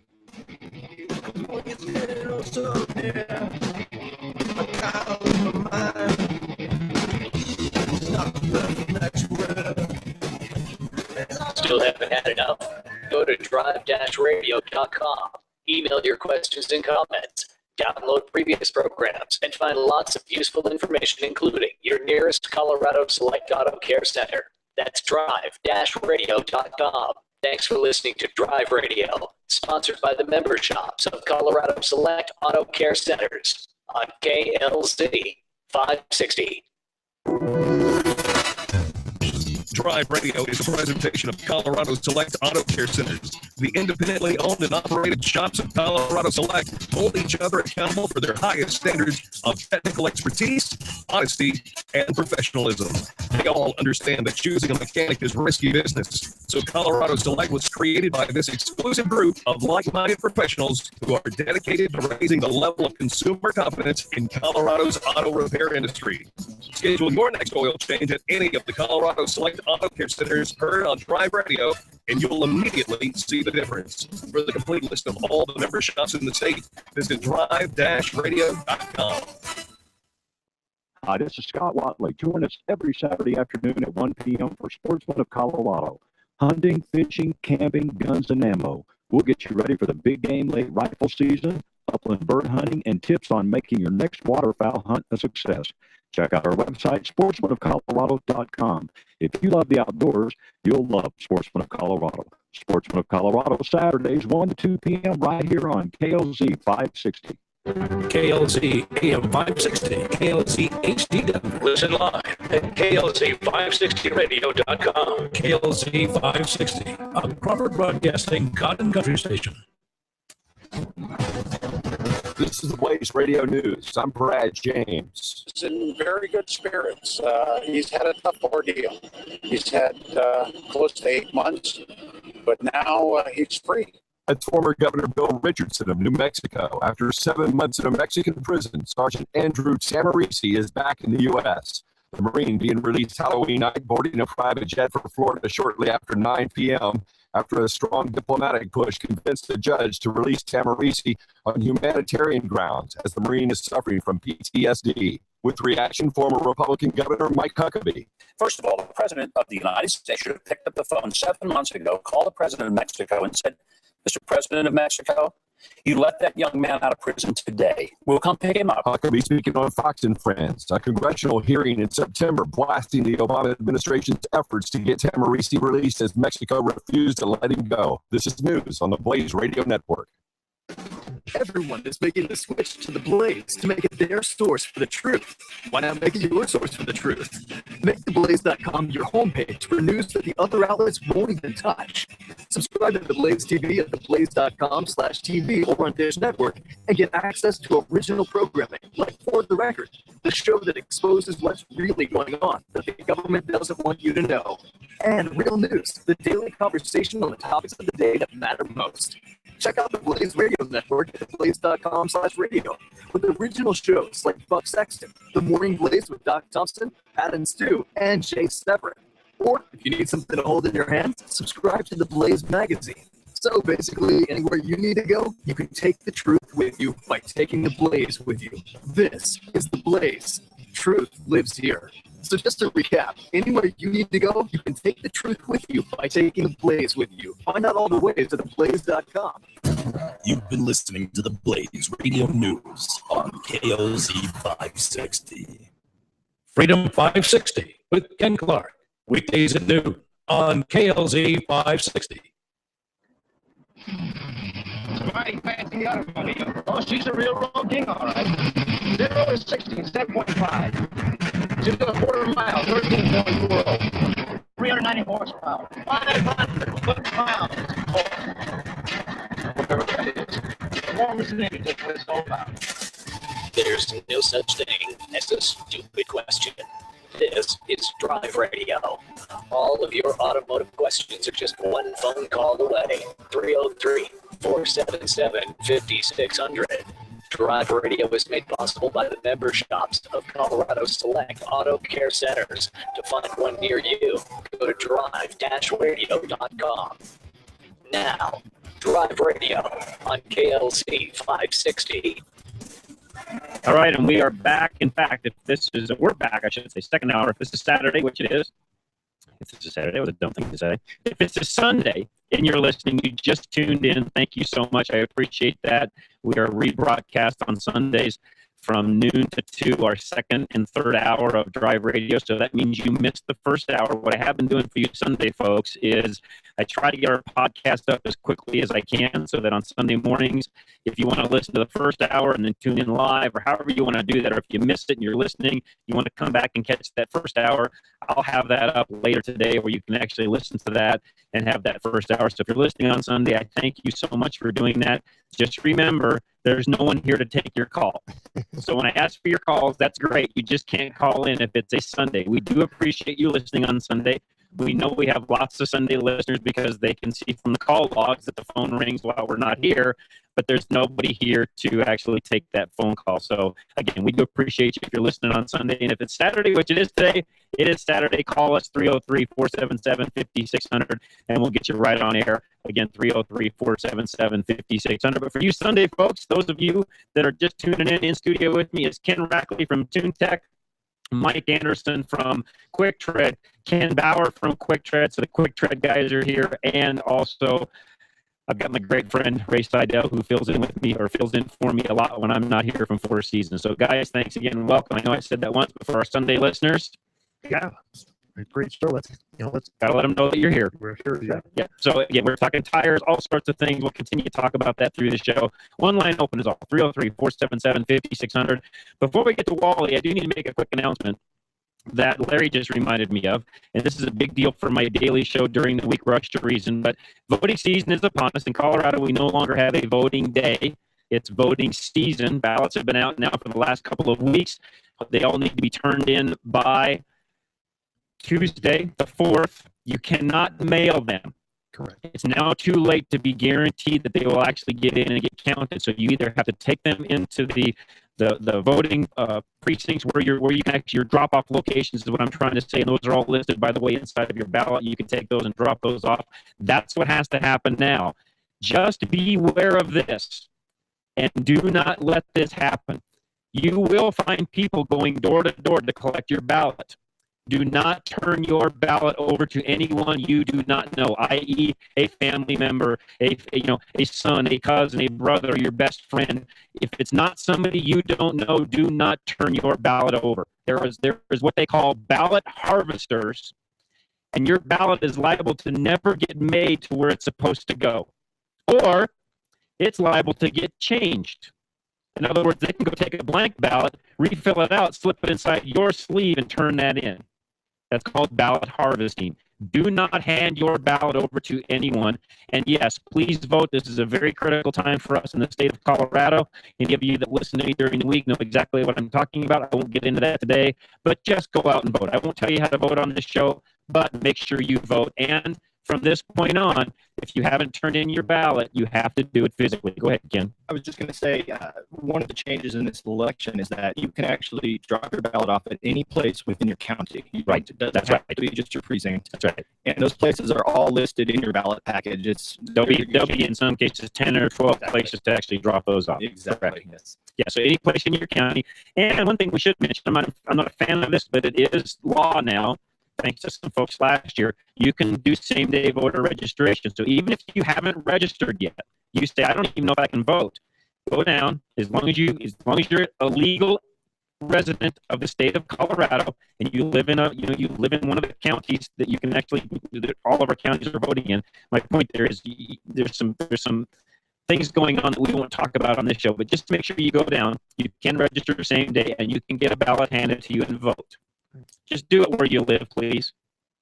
If you want to know more about that, listen during the week, and I'll explain more of that during the week. But you can't vote out of your county, which we're not advising. I would never advise that. Don't do that. That's a big no-no. But I'm afraid it's possible inside the state of Colorado right now. Wally, you're up next. What's going on with your CRV? Well, let's mention first that the ballot harvesters get paid to do that. It's a democratic thing. Yes, they do, Wally. Thank you for adding it. I'm glad you said that, so that's not me saying that today, but that's very true, Wally. Thank you. And those guys know who you're voting for and where they're going to put your ballot. Get paid to pick people up at nursing homes, to take them to the polls. That's right. Of course, that's not happening this year. I do hope that we take control and we can reverse this stinking law that they passed last And you year. both, Wally. Well, everybody knows where I stand if you listen during the week. But Wally, thanks for reiterating that. I appreciate that. On the CRV, I'm not mechanically declined. I've done rotors and stuff before on American cars, but not on the CRV. Do they just pop over the studs onto the hub, or is there something special about getting those rotors off? I don't think there's anything special about those. They all use kind of the same. I don't know if those have the pins. What year is it, Wally? It's an 05. An 05. Yeah, I don't think there's anything special on an 05. You got the bolts on the bracket to get the rotor, to get the whole caliper assembly off, and then you've got. That's pretty standard. But some of the rotors, the studs come through from the through the backing plate and hold the rotor on, and. The it's just that's a lot of professional good. The captured rotor, yeah, and I apologize. What year was it? It's an 05. 05, okay. And let me check. But yeah, it's I don't think it. Are you seeing something, Larry? I'm looking at the pictures of it. I'm looking at the pictures of it, Wally, and no, I don't see anything special on it. It looks like it slides right off. There's slide on rotor. Yep, according to Napa. Yep. Okay, and you mentioned that for the last night getting the firm oil from Wally. I actually picked up firm oil from Extreme Auto Care, and awesome. So quick check dropped off the balance of what I needed. Awesome. The only thing I recommend is do not overfill, or don't get too close. Yep. I thought I was good, and then I parked the golf cart on a little bit of a side slope, and it all leaked up. Got it. On Got the it. downhill side, and it can be messy to clean up. So Yeah, good point. all you got to do is cover those valve plates with the water and the firm oil, and you're good to go. Good. Yeah, because anything extra is not doing anything anyways. You're 100% correct, Wally. That's right. Yeah. Okay. Hey, man, thanks for calling. Appreciate it. And thanks for your tip also on those ballot harvesters. Yeah, I'll reiterate what Wally just said. Most of them are paid by the ballot they receive. It's a commission-based thing. And you think, well, wait a minute, how is that even? And there's probably some paid hourly too, but let me tell you, they're getting paid to go retrieve those is my point. So do not hand those over. And those guys, without saying who they usually work for, those guys know who you're voting for based on the demographics of your home and tendencies, and they will throw half of them away, and they will. That's right. That's exactly right. So it's a very unscrupulous way, or it's a very, I don't want to say this, it's a very unprofessional way. It's actually thievery, if you ask me. But again, that's for Rush to Reason during the week. We'll keep on with Drive Radio. One line open, 303-477-5600 is our number. JR or Junior, is it JR or Junior? It's JR. JR, what's going on today? Okay, thank you. synthetic oil. Oh. Oil filters for synthetic oil. And I'll repeat that, JR. You broke up for just a minute, but I think what you're asking is there a special oil filter for synthetic oil? Yes, sir. Okay. There is, yes, and that's a great question, and I'm glad you asked. You want to run a high-quality oil filter when you're going to do long-life oil changes or run synthetic oil, either or. First of all, you want to run a good high-quality filter anyways. That's my opinion. I don't care really what it's on, but you want to run a high-quality filter. And in the Napa line of filters, that's going to be their Platinum filter. Right, okay. And what kind of filtering media does it have? You know, it's got similar media to what the other filters have. There's just more of it, and they've done the baffling inside of it different. They've done a different anti-backflow valve. The can thickness is a little different. It's just overall just a higher quality filter. Ray, you probably know as much as I do. What? It's the gold and the platinum filters are two Napa top-of-the-line filters. And the platinum filter, they actually went with more of a synthetic filtering material to take up for the added pressures and stuff that you can get with synthetic oils, and during a longer period, so they collect more debris. And they actually moved the check valve from the thread end to the backside, or the top of the filter, and it just creates a better flow and it'll last longer. Where your normal gold filter, if it happens to get a lot of material in it, it can bypass. The platinum filter, with the way they created the filter, eliminates that bypass and I'll just longer period. I'll just read you a little tidbit on it, JR, where it talks about it. So our platinum filters offer extended life advantages such as wire-backed, reinforced, fully synthetic oil filter media, and a can't read my contacts are acting up here. I apologize. Hydrogenated nitrile butadiene, I can't even say the word, rubber, HNBR sealing gasket to improve durability at high operating temperature. So basically, it's got a better seal. Okay. All right. They're just made for the 6 to 8,000 So they're made to stay on the car longer than a typical filter would be. Yeah, where a normal filter doesn't have that wire back ring, so it could rupture and bypass the filtering material. Okay. I haven't been listening long, so sorry to you. No, this is a great question. We don't cover this probably as much as we should, so no, it's a fantastic question. The platinum filters have only been out heavily for most engines, Ray, in about 2 years. 2 to 3 years, yeah. So yeah, JR, this is something that just happened 10 years ago. So don't feel bad. Not everybody out there knows about platinum filters. So no, that's a great question. Okay. One point on that: the Napa Gold filter is still a high quality filter. You can use that with synthetic oil. It's just when you start pushing your oil changes to 6, 7, or 8,000 miles, it'd be recommended to use a platinum filter. But if you're changing that, 4 or 5, the gold filter is still a high quality. That's right.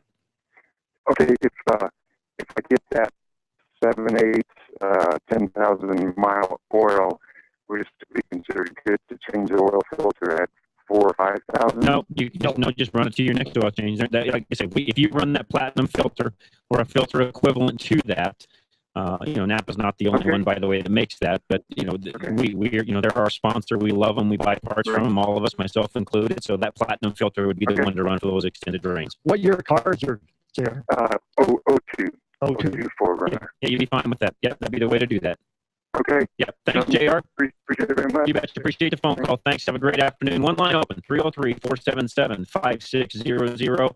And again, Drive Radio, I'm your host, John Rush. We got one line open. We will be back with Terry and Morrison on a brake job for a 95 Tahoe. And Bill in Lakewood has a tire question. We'll be back right after this. John Rush, KLZ 560.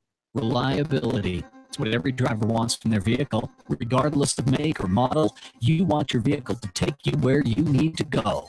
Reliability is exactly what Colorado Select Auto Care Centers offer. They've set the standard for excellence in automotive repair and maintenance. Each Colorado Select member currently offers Napa's Peace of Mind warranty, but are now also offering an extended 2-year or 24,000-mile warranty on repair work. You won't find this offer anywhere else. To find a Colorado Select Auto Care Center near you, log on to drive-radio.com or call 303-546-6272. At Napa Auto Parts, we've been the most trusted name in auto parts for over 80 years. Probably because we've never stopped looking for ways to make the great parts we sell even better. It's a commitment to quality you'll find in every one of our 310,000 parts. From the bacteria-killing surface on our cabin air filters, to the patented damping mechanism on our drive-line belt tensioners, to our revolutionary new Adaptive One brakes. And Napa parts are covered by a warranty that's good at any of our 6,000 Napa Auto Parts stores nationwide. Yeah, maybe you don't get this at your average auto parts store, but at Napa, we've spent the last 80 years making sure we were anything but average. To find the Napa Auto Parts store nearest you, go to NapaOnline.com. Napa, get the good stuff. With over 125 locations in Colorado, southern Wyoming, and western Nebraska, there's only one place to get the good stuff. Napa Auto Parts. After 30 years of business, Geno's Auto Service is expanding. Hi, this is Jennifer, and my dad owns Geno's Auto Service in Littleton. What does our expansion mean for you? Savings on all our repair and maintenance services. We work on all makes and models, and your satisfaction is always guaranteed. At Geno's, we use genuine Napa parts and are AAA approved. Stop by and see the transformation at Bowles and Black Canyon, or visit us online at genosautoservice.com. That's genosautoservice.com. Your car performs better when things are simple. And it's easy to see how the maze of plumbing under the hood can slow it down. A K&N AirTake system replaces the maze with a single custom engineered tube. The result, a guaranteed increase in horsepower, a dramatic increase you can actually feel. Visit the K&N website to look up the extra horsepower available for your vehicle. K&N, an American manufacturer since 1969.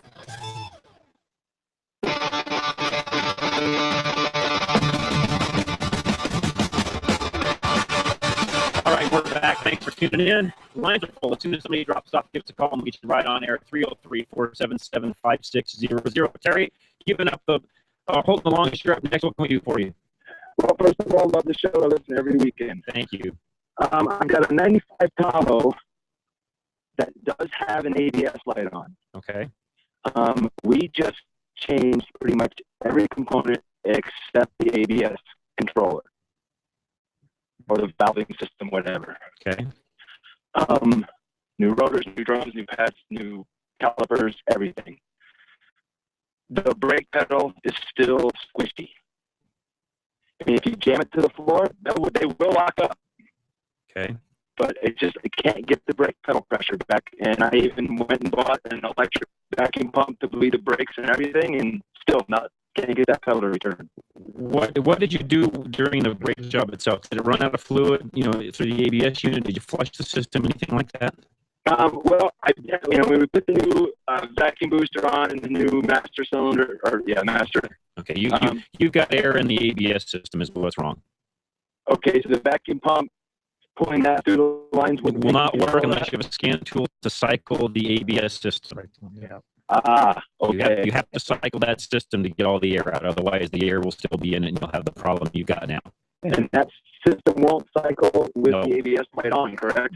Correct. Probably not. That's right. That's why you need a scan tool to actually force a cycle of the ABS system. Was there any codes or information of why the ABS light is on?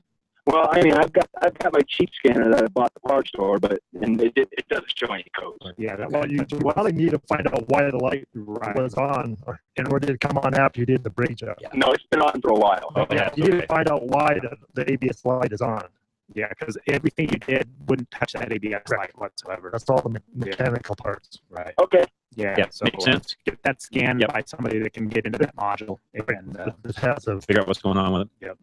All righty. All right, Terry. Appreciate the phone call. Thank you so much. And thanks for listening every week. We do appreciate that. And you guys that do tell us that and say that, we don't say those thank yous in jest. We do mean that. You guys listening on a daily, weekly basis, it's why we're here. It's why we do what we do. We would not be doing this if it wasn't for you guys out there listening. So we do appreciate everybody that listens each and every week. That includes those of you now that are listening on Sundays via podcast, YouTube, however you do it. We do appreciate that very much. Believe me, from the bottom of our hearts, we wouldn't be doing this if it wasn't for you. 303-477-5600 is our phone number. Bill in Lakewood, welcome. What's going on today? I can't disguise my voice, so I won't tell you that I listen every week. Well, thank you. We appreciate that. Hey, my question is for the tire guy, 'cause like with discount, that's usually who I deal with. I can take a brand new car and go buy their extended warranty for $15 a tire, and they'll rotate them and do the whole thing as if I bought the tires there. Does he offer something like that? Yeah, are you talking about the road hazard program? Okay, yeah, we offer similar programs where we're going to take care of any road hazard problems.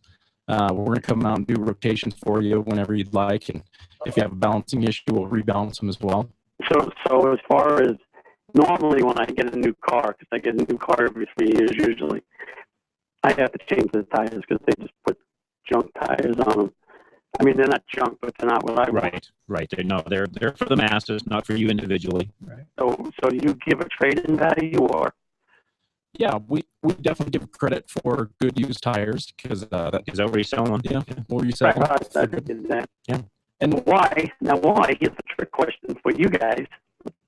Why do they put this? Like me, I drive a four-wheel drive truck. That's the Z71 package. Got the off-road, all that junk, and they put crummy tires on them. It's like, because I usually run at Wranglers. Well, this one came with Wranglers, but on Tire Rack, these particular Wranglers don't do that good as the snow. Yeah, I can answer that pretty easily. And I mean, at the end of the day, in this case, Chevy there's the GMC or Chevy, but either way, doesn't matter. GM. They're going to do a couple things. Number one, they want to drive up their miles per gallon rating. So I understand that, right? Keep that in mind. So when that truck leaves the factory, it's going to have tires that have a lower rolling resistance, just for that reason. CAFE ratings. More importantly, or just as importantly, they're going to bid out, for the most part, they're going to bid out that tire. So they're building, they're designing the Z71. They say we need a 265, 75, 16, Bridgestone, Firestone, Goodyear, blah, blah, blah, blah, blah. You've got it all bid out. Yeah. And they are paying, next to nothing for those tires. It's the lowest bidder that meets those criteria. So yeah, I mean, you would, myself included, and it sounds like you too, I mean, you'd be amazed at how many people buy a Chevy Z71, which is an off-road truck with an off-road package, and guys who like them, like a more aggressive tire. And the first thing I do every time I get one, and I've had many, is take those lousy tires off and put on something more fun and more aggressive. That's right. So you're not trying to get there right away so I can get halfway decent trade-in. Yeah, and so we would definitely work with you on that and give you some pretty significant trade-in on some newer tires. We'd be happy to do. Yeah, now I will also say, just as a side note for everybody listening, because I'll get emails on this if I don't mention this, there are circumstances when you buy a truck where you can put an optional better tire on the vehicle, but it's typically something you're going to have to spec on the truck or find a truck with that spec versus just buying the standard truck with the standard tire. And yeah, to Ken's point, he's motioning to me, they get a higher price for that tire when you do it that way. But that is another option when you're buying new vehicles. You can, in some cases, spec out a different tire. Yeah. So if you're looking to do something, we would love to talk to you. We're happy to help you out, and just give us a call at 720-588-9055, and we'll help you out. Well, I'll never remember that. I'll have to call them up. No problem. Yeah, we'll help you. Okay, thanks. All right, Bill. Thanks so much for your phone call. We appreciate it. One line open, 303-477-5600. Paul in Denver, you've got a 93 Jeep. What's going on with your heater core? Well, actually, I spoke to you guys before about it, and a couple of people since. And essentially, when it's cold and I turn on the heat, essentially I'm getting more like I won't call it steam, but it's a vapor that'll flow up through the vent. Okay. And fog the windows. Yeah. And once everything on the inside of the car heats up, or I should say the glass heats up, it will defog itself. Yeah. Even when I use the AC. Sure. Yeah, more than likely it's just a small leak in that heater core, and as it's getting heated up, it just leaks a little bit to fog everything up, and then once it has enough residual heat, it'll defog that. Evaporate. Right. And actually, Ken, I had left you. I didn't realize you were actually on the show today. I called your shop already and left a message on your voicemail. Okay. But as I went through my service manual, and I have the factory service manual. Okay. I kind of realized, man, can I make it through one more winter and just save up the money to have Ken's guys do this? Right. What? Yeah, and it's one of those things that's a bigger job. Yeah. Yeah, I gotta bring it over to your shop, have you evacuate the entire AC system, right, and then drive it back to my house, let it cool off, drain coolant, and then start taking parts apart. Do the process, yeah. And again, it's not that antifreeze really isn't good for you, Paul.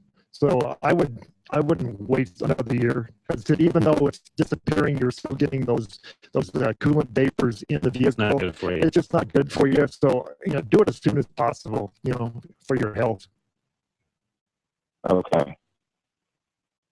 Yeah, because even once it does defrost, or even once it does defrost, you're still getting those. You're still getting the antifreeze in the vehicle, even though you're not seeing it on the window. You got the vapors inside the vehicle. Is that corrosive also, or no?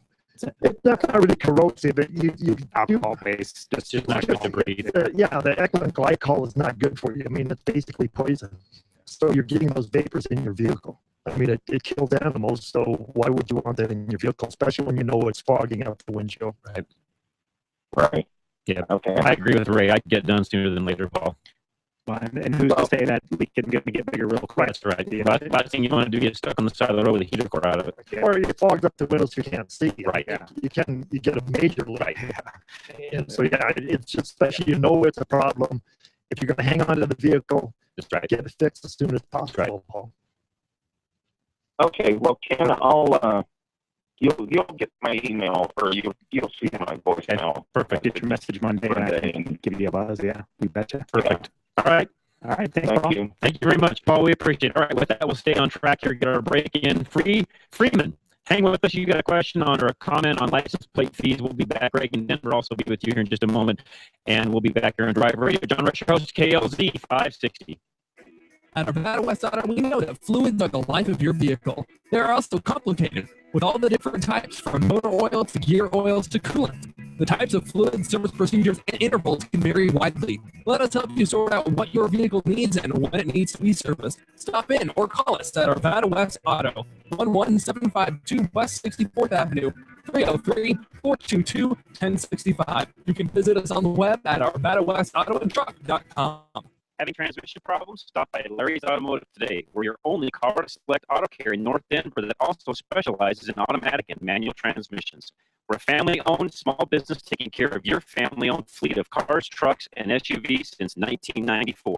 We specialize in transmission and drivetrain problems and offer a 3-year, 36,000-mile warranty. We're also an ATRA member. Call us at 303-427-2108 for an appointment, or find us on the web at coloradoselect.com.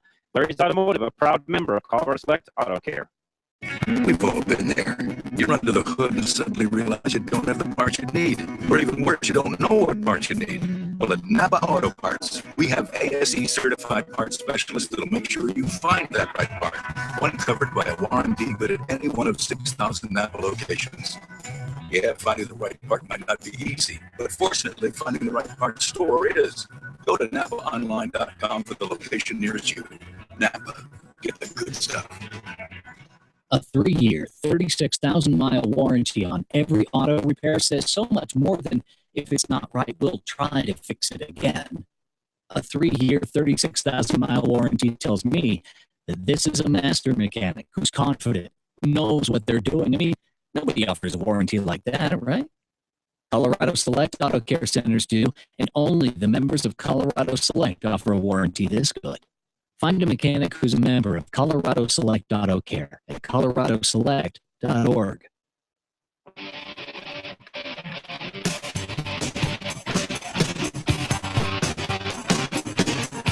All right, John Rush, your host, Drive Radio, KLZ 560, again in studio with me, Ken Rackley from TuneTech, Ray Seidel from Four Seasons, and Ken and Mike from Quick Tread. Appreciate you guys all being here and helping us out. Been a great show already.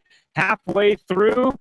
Only another half left to go, so if you got questions, call us 303-477-5600, or even comments on, which we haven't had many on, our winter driving tips. If you got a winter driving tip, please let us know. Also talked a little bit ago about new cars and all the different things going on with that. I want to mention also that Isaac Bouchard, our resident broker, he can help you with anything you need, new, used, buying, selling, advice, acquiring, however you want to do it, he's the guy to call. 303-475-1462, 303-475-1462. He's a great guy. I talk to him almost weekly. At least get an email back and forth. And yeah, he's a sharp guy. He understands vehicles, knows the questions to ask you. He's going to make sure that you're driving what fits your needs. And he'll get you what you want also, but my point is he'll make sure that what you're driving really does fit you, because so many times cars are bought on emotion versus facts, and he tries to get rid of some of that emotion and get back to the factual needs of what you really need out of a vehicle, and you'll be a lot happier. And we that service it will be happier because you won't be abusing or using a car that you shouldn't be, and it just works out much better all the way around. So Freeman, welcome. What's going on today? Hello, Freeman. Well, I wonder about this law. Is there anything can be done about it where your vehicle may be set for years, and they charge you $100 late fee? It's a max of $25 for a month, max of $100. Correct. Yeah. Right. No, you'd have to. Let me ask you this, or let me put it this way. I should say the little ballot that you just received here this last week, depending upon how you fill that out, has a lot to do with those sorts of things. Well, and I mean that sincerely, because that all came from Governor Ritter. Yeah. He's the one that pushed that through, about 4 or 5 years ago. And that was his way of fixing our roads and bridges, because it's supposed to be a road and bridge fee. It's really masked as a tax. And no offense, Freeman, I haven't seen too many bridges and roads fixed because of it. It just went in the general fund, is my point. Yeah, well, that's what I figured. You mean after this election they may do something? Depending upon whether we turn from blue to red, may have a big deal on whether or not some of those things get handled in our, Governor-elect Beaupre, for example. I should say Governor-elect because I think he's going to win on Tuesday. He's a guy that believes in business. He's a guy that believes in less intervention into our lives, and he's a guy that I think will fix some of those things that, really that's just a fee. That's a tax that's been masked as a fee, because they can't pass a tax with Tabor. So they disguise all these other taxes as fees to get around Tabor. Yeah, I see. And that's what they did in that particular case. Well, I kind of figured that. That's what it is. I kind of figured that, but it didn't. Yep. It's a very irritating thing since you got several vehicles. Yes, it is. You should have the right to have that vehicle sit in your garage or on your property unregistered, and when you decide you want to go drive it again, you go down and pay a fee. Not a back fee for what you didn't have it registered for, but go down and pay your existing fee for the following year and be able to drive that vehicle. You should not be penalized for making that vehicle sit on your property. Freeman, pick up the phone and call your state representatives. By all means, That's make right. your voice heard. If we, the citizens, don't speak up on this stuff, it won't get fixed. It's going to get worse. That's right. I guess we'll start that after the election. That's exactly right, because we'll see who's in there by the time January rolls around, and we'll see if we've got a turnover of some of our people in office today. And I am hoping in the state of Colorado, praying in the state of Colorado, we have some turnover, because otherwise, Freeman, we're in for a world of hurt. Okay, yeah, I agree with you, and it's well, it's hard to say just how the way I think sometimes on some of this stuff. I've got vehicles sitting here that before that law ever came into effect. That's right. And if you went down to pay to register those, you'd pay $100 minimum plus all the other fees that go along with it, the age of the vehicle and their little chart that they use, etc. And yeah, but Freeman, to Ken's point, call your local representative. I would wait and see who wins. What county do you live in, Freeman? Down in Callahan, out of the prairie. Okay. Yeah. Well, you go online, look up who your elected officials are. It'll be on your ballot. You'll know right away by looking at your ballot who that official is. And depending upon who wins after the election, you start making some phone calls. Well, after the election, are you guys going to bring that up? Yes, we will, most definitely. And I have some people in office that I'm getting to know very well now that once we get through that from my weekly show, we'll be in contact with, trust me. Okay, real good. All right, I'm Freeman. I'm not what you say, real big hurry. It's just like that. It's just it irritates me. I hear you. It does us too. We're all on the same team, Freeman. Appreciate your phone call. Let's go to John, who's up next in Loveland. John, welcome. What's going on today? Hey, good morning, gents. Good Thanks morning. for a great program. Thank you, sir. I have a question on my 99 Suburban with the stock wheels. It's a half ton. The wheels are starting to get pitted. Yeah. And I'm wondering, first off, was there a clear coat put on those? Yes, there was. Oh, so if I clean them, do I have to reapply a clear coat? Well, if you want it to stay like it was originally, yes. Otherwise, you'll have to have somebody strip all that clear coat off to try to get it back to where it was. And then you can decide, do you want to polish them? Do you want to, go to a satin finish? Do you want to powder coat them? Do you want to re-clear them? But yeah, to get those, to be honest with you, John, the amount of money I just mentioned and what I just said, you could go buy another set of wheels, even off a later model Suburban, and be money ahead. In fact, Ken says call him. He a lot of times gets those in, and he could probably sell you a set. Yeah, we sell wheels just as well as tires, and we'd be more than happy to take care of that for you. Okay. Can I ask a second question? Sure, go right ahead. Several years ago, I had one of your shops change the differential fluids to synthetic. Okay. To four-wheel drive. And now I'm noticing a little bit of gear whine, especially in the rear diff. Should I go back to the original GM lubricant?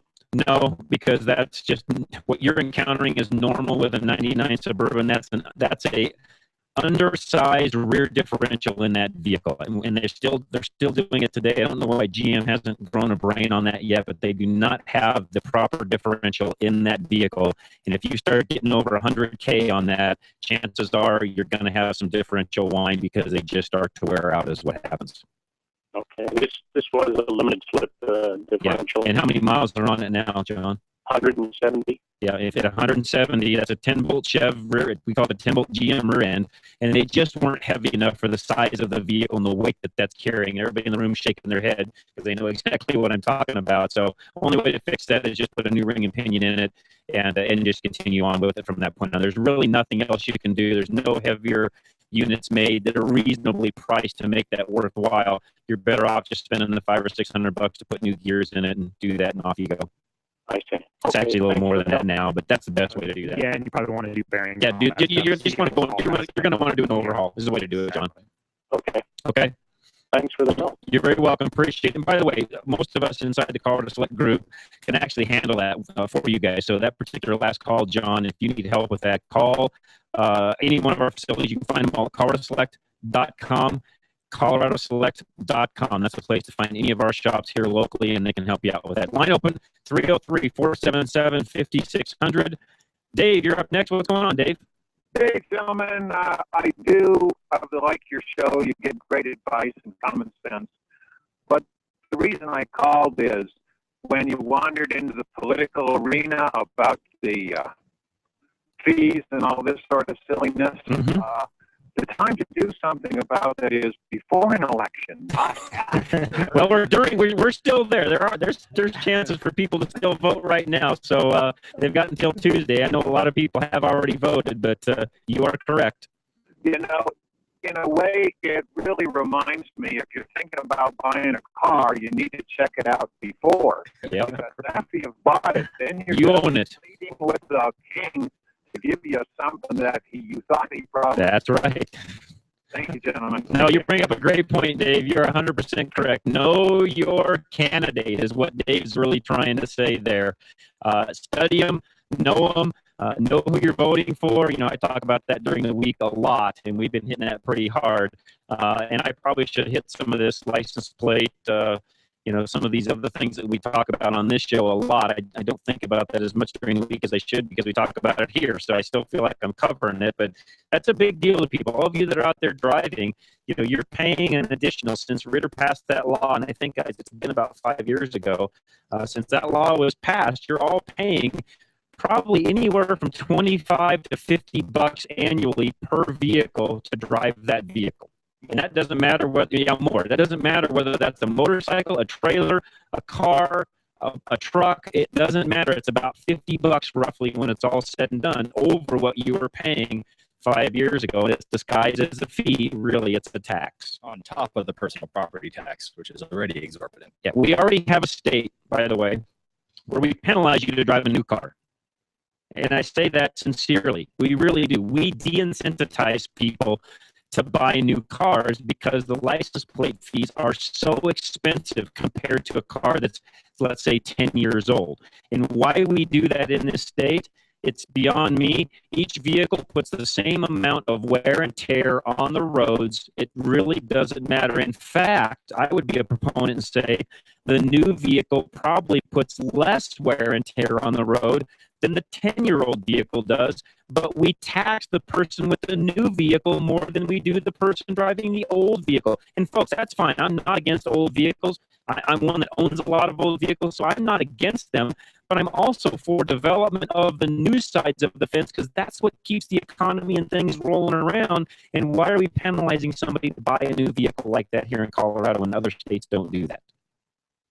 Nobody here has an answer. That's rhetorical. You understand what everybody in the room understands what I'm saying. That's just a problem we have in the state of Colorado, and one that I feel needs fixed, along with many other things. But no, we don't get into politics a lot on Drive Radio, and we do that on purpose. Although, and I've said this before, who you're voting for right now on that little ballot that showed up in your mailbox will have a lot to do with how you handle things in the future, including how you drive what you drive. We talked all last week, 3 hours almost, on Air Care Colorado and the fact that that program needs to go away.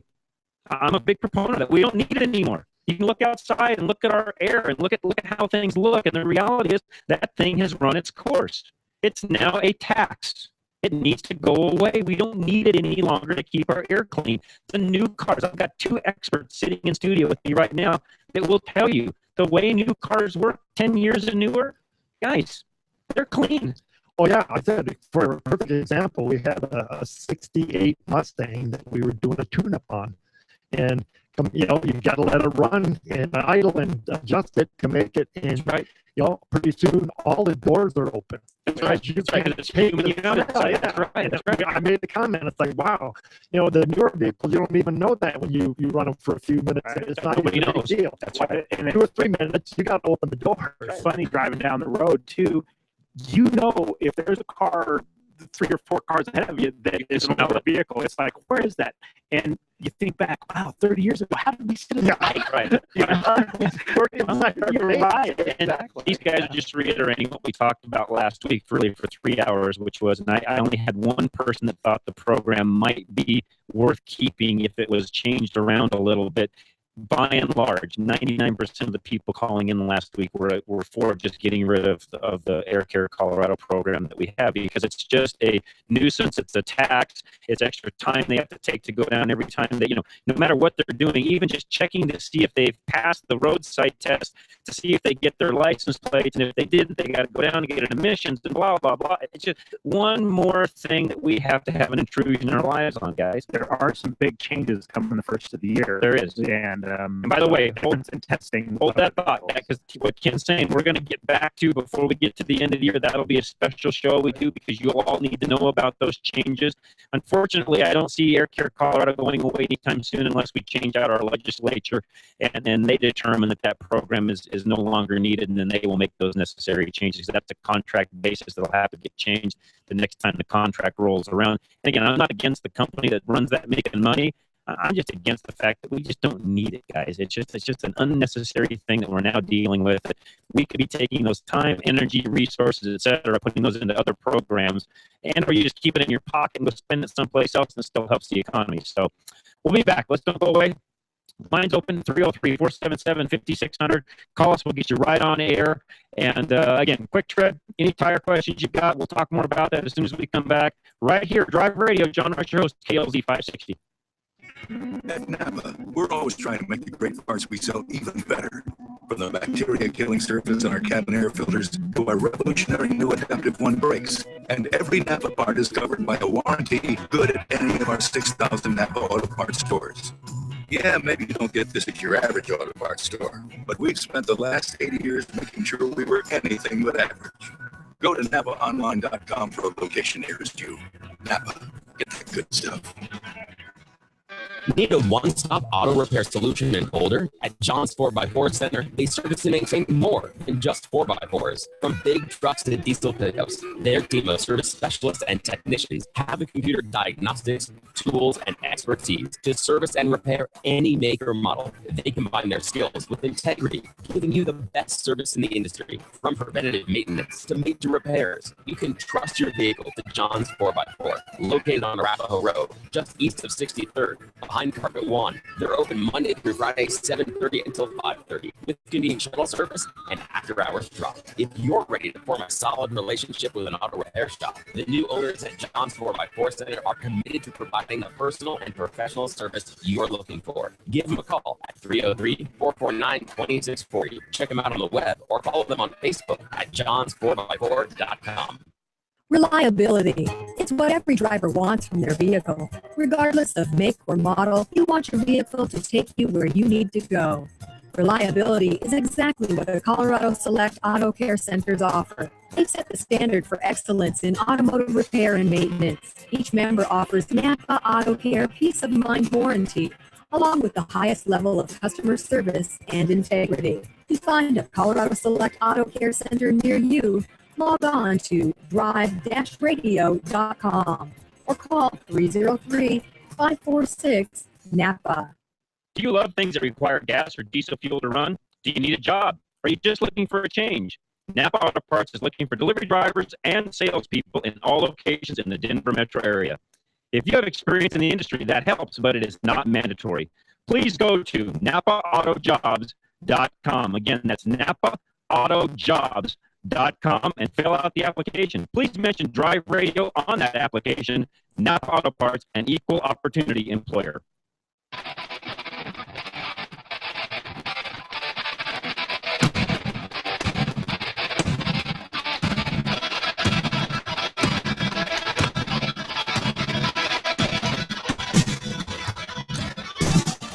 All right, we're back. Thanks for listening to us. Last 10 minutes of this second hour of Drive Radio. Appreciate y'all listening. Would love to hear some winter weather driving tips. I'll get into some of those myself here in just a moment if some of you don't call in. But 303-477-5600 is our number. Call us with any questions, comments, driving tips, tire questions. You name it, we'll answer it. And I had a bunch of tire tips here, guys. So we'll just go through a couple of these. Hang on here. I got to get to my notes here, get to the right spot. And I stole some of these off the web, etc. But the biggest thing, of course, is checking tire pressure. Also, alignments, which we talked about last week.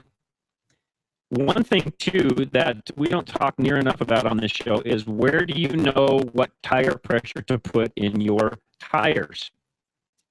Answer is you need to look at the door sticker it's typically on the driver's door of the vehicle itself. Will tell you what pressures to run. Now, all you light truck guys and even some of you SUV guys, be careful with that, especially if you're one that's changed from a P series tire to an LT series tire. Because if you did that, that door sticker doesn't mean anything anymore. Right. And by the way, I'm a proponent of putting an LT series tire on some of those types of vehicles. It changes the ride, but I think the controllability, handling, the solid, how well the tire is built, the longevity of the tire far exceeds the cost that you have to pay for the difference between the P and the LT. Sure. Which, by the way, guys, what is the difference between a P series and an LT series? 10, 15 bucks a tire? Yeah, it depends, but typically it's not a huge increase. And it's probably well worth it for a big vehicle. And what's the difference between a P and Yeah, I want to get into that. Well, mostly it's the construction of the tire. P standing for passenger, LT for light truck. Yeah, so they're usually the standard load, of maybe made of 4-ply construction. All tires are radials nowadays, and if you step up to a light truck tire, they're going to be a 6-ply, an 8-ply, a 10-ply, and that it's just the more plies that it's made with, the more it can handle, the more load capacity. wearability is better, the load capacity is better, side flex is better, which makes the wearability better, by the way, all those things. However, it comes at the expense, to some degree, the expense of ride quality. Right. So That's why they did the P series in the first place. So you go from a 6-ply tire, which is a load range C, to a 10-ply load range E, which is a great way to go. And there's a lot of reasons to go to a load range E. But one thing we'll hear a lot of people say is, gosh, it seems a little bit bumpier. And that's because now you have a 10-ply sidewall and not a 6-ply sidewall. Right. There's not as much give, much cushion.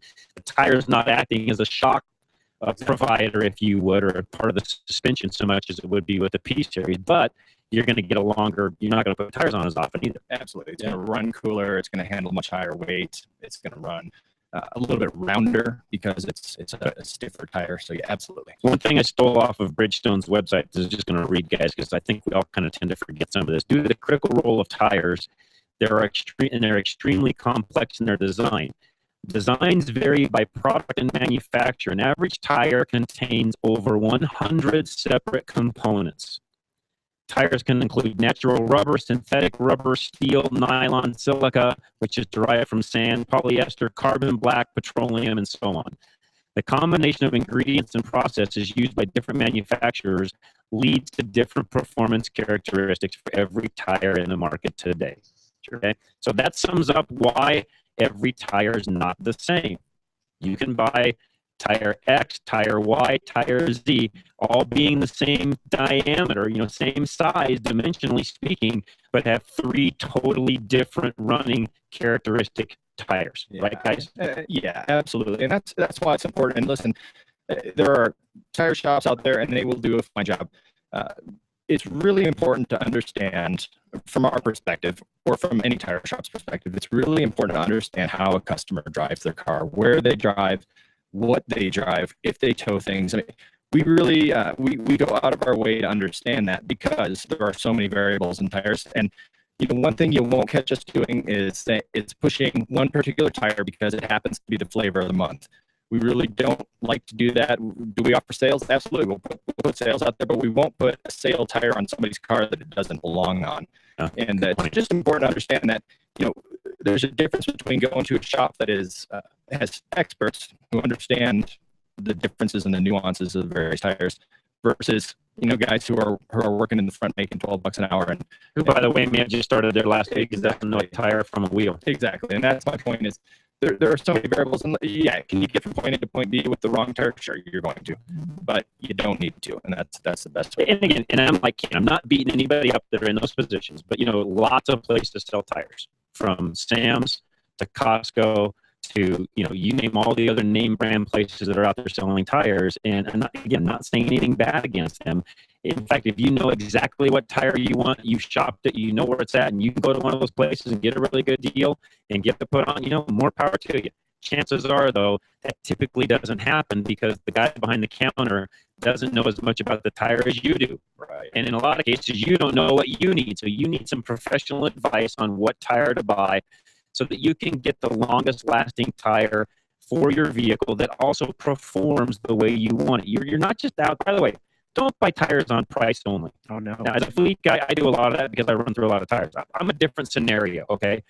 Most of you out there, you should be buying a tire based upon how well it's going to perform for you in your circumstances and how you drive. Right, guys? Absolutely. But, on that note, John, I mean, it's important to at least clarify for our listeners that from a pricing perspective, we are just as competitive as anybody else in town. We may, at the end of the day, on a set of 4 tires, be $10, $15 higher, but you're saving 3 hours of your day, not schlepping back and forth to a tire shop. I mean, if your time isn't worth $5 an hour, we got to talk. Yeah, no, you're right about that. Yeah. A couple other notes that I had on here was also low pressure increases the heat in the tire. That's why you need to make sure you're keeping proper pressure in it. Also, here's another thing. You either need a good tire gauge, or if you don't want to invest in that, you don't even want to check your tires, just run by any one of our Colorado Select facilities, and they will be happy to walk out front and check your tires. Because here's the deal. It happens so little that they might have a heart attack if you walked in and said, Ken, would you walk out here and inspect my tires and check the pressure for me? Mm-hmm. Ken might actually have a heart attack because nobody does that anymore, do they, guys? very rare. It just doesn't happen. My point is, that's what we're there for. Yeah, most of the time when we're under the car, there's some steel belts showing on that one. It's not good. One thing, if you actually offer that to your customers, that's what we used to do. Then they tend to come in more. So we're getting more and more people that know that we do that. Yeah. And they'll stop in and say, "Can you check my tire pressure?" That was when I ran my shops for all those years. That was the one thing we did was when the car came in for its full inspection, tires were written down as to what the pressures were, what we adjusted them to, so the customer could see how much variance there had actually been on that. Because in some cases, we were putting 10, 15 pounds of air in a tire because it just hadn't been checked. Right. Yeah. Exactly. So, and you're checking all 4 of them, and you've got one that's 10 pounds down. Okay, well, we got something in that. That's right. So that's exactly right. There, yeah. So, guys, tires are a big deal. We'll continue to talk about that when we come back. We're going to go to news break. Don't go away. Up next on Sportsman's Colorado, I do want to mention this. I got an email from Scott, and coming up today on today's show, they're going to talk to Friends of the NRA and the state banquet that's coming to town 11/8/14, which is next weekend. And they're going to be up at the Moose Lodge in Longmont. Moose Lodge in Longmont. I haven't heard Moose Lodge for a long time. So as we go, so does our eyesight. Alan Slack of Stack Optical talks about new products for shooters and hunters. That's going to be a very interesting topic. And in taxidermy, there'll be some infield tips with Brad Haddix of A Lasting Memory Taxidermy. All that coming up on Sportsman's of Colorado right after we go off air. If it's Saturday, and by the way, if it's Sunday, Jervis DeChico comes up right after us, and you want to listen to him also. He's a great guy and has a great show called The Wealth Map, where he walks you through what you need to do to make sure that you're prepared for retirement on down the road. So, guys, with that, let's take a quick break. We'll come back. Right after the news. Stay with us, though. Don't go away. The Blaze News Network is coming up next. They do a great job for us, and we'll have more for you as soon as we come back on Drive Radio. I'm your host, John Rush, KLZ 560.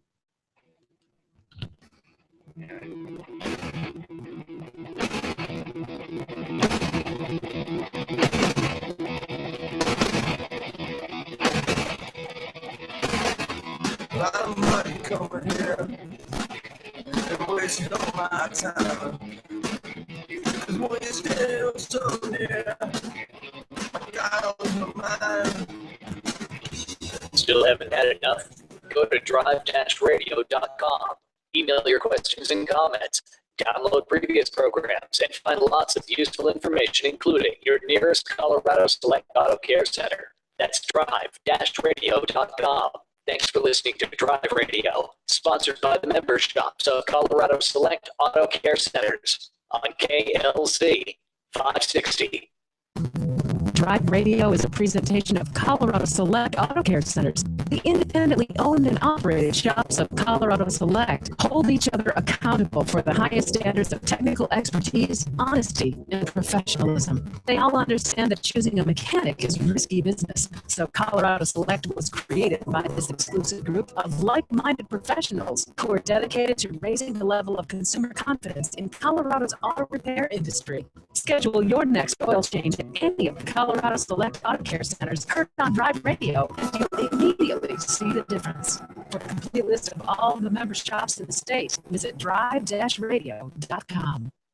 Wow, what a week it was on the morning show. Video super sleuth James O'Keefe, Byron York, Robert Spencer, powerful conservative radio voice Steve Dace, Dr. Jerome Corsi, and all of our regular local candidates and friends. Monday, we'll look at the trends, the polls, and Election Day 2014. Plus, President of the Centennial Institute, John Andrews, and our final talk with our friend Ken Buck before he becomes a United States Congressman. Don't forget to set your clock back 1 hour, Saturday night or Sunday morning, so you don't miss a minute of Wake Up with Randy Corcoran, 5 to 8 a.m. Monday, right here on KLZ 560.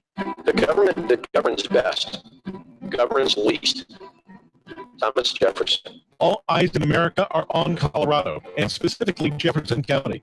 The Democrats know they cannot win the state without taking Jeffco. So let's take the option off the table. On November 4th, vote for freedom, liberty, and truth. Check your registration status at klz560radio.com. Freedom, liberty, truth. KLZ AM 560, KLZ HD. Listen live at klz560radio.com. KLZ 560. This is the Blaze Radio News. I'm Brad James. He's in very good spirits. He's had a tough ordeal. He's had close to 8 months but now he's free. That's former Governor Bill Richardson of New Mexico. After 7 months in a Mexican prison, Sergeant Andrew Tamarisi is back in the U.S. The Marine being released Halloween night, boarding a private jet for Florida shortly after 9 p.m. after a strong diplomatic push convinced a judge to release Tamarisi on humanitarian grounds as the Marine is suffering from PTSD. With reaction, former Republican Governor Mike Huckabee. First of all, the President of the United States should have picked up the phone 7 months ago, called the President of Mexico and said, Mr. President of Mexico, you let that young man out of prison today. We'll come pick him up. Huckabee speaking on Fox and Friends. A congressional hearing in September blasting the Obama administration's efforts to get Tamarisi released as Mexico refused to let him go. This is news on the Blaze Radio Network. Everyone is making a switch to the Blaze to make it their source for the truth. Why not make it your source for the truth? Make theblaze.com your homepage for news that the other outlets won't even touch. Subscribe to the Blaze TV at theblaze.com/TV or on Dish Network and get access to original programming like For the Record, the show that exposes what's really going on that the government doesn't want you to know. And Real News, the daily conversation on the topics of the day that matter most. Check out the Blaze Radio Network at theblaze.com/radio with original shows like Buck Sexton, The Morning Blaze with Doc Thompson, Pat and Stu, and Jay Severin. Or if you need something to hold in your hands, subscribe to the Blaze magazine. So basically, anywhere you need to go, you can take the truth with you by taking the Blaze with you. This is the Blaze. Truth lives here. So just to recap, anywhere you need to go, you can take the truth with you by taking the Blaze with you. Find out all the ways at theblaze.com. You've been listening to the Blaze Radio News on KOZ 560. Randy Corcoran at 5, Laura Ingram at 8, Monday morning on KLZ 560. It's a mighty fancy automobile. Oh, she's a railroad king, all right. 0 to 60, 7.5. 2 1/4 mile, 13 world. 390 horsepower. 500 foot-pounds. Whatever that is. Performance negative, that's what it's all about. There's no such thing as a stupid question. This is Drive Radio. All of your automotive questions are just one phone call away. 303-477-5600. Drive Radio is made possible by the member shops of Colorado Select Auto Care Centers. To find one near you, go to drive-radio.com. Now, Drive Radio on KLZ 560. All right, last hour, Drive Radio. And kind of a cloudy, it definitely wasn't as sunny. It's not as sunny as the day as it was last Saturday. Last Saturday was absolutely beautiful. Not that today's not. Hope that my family's having a good time up at the CU game today, which I haven't checked the score to see how well they're doing, but we almost pulled one out last week.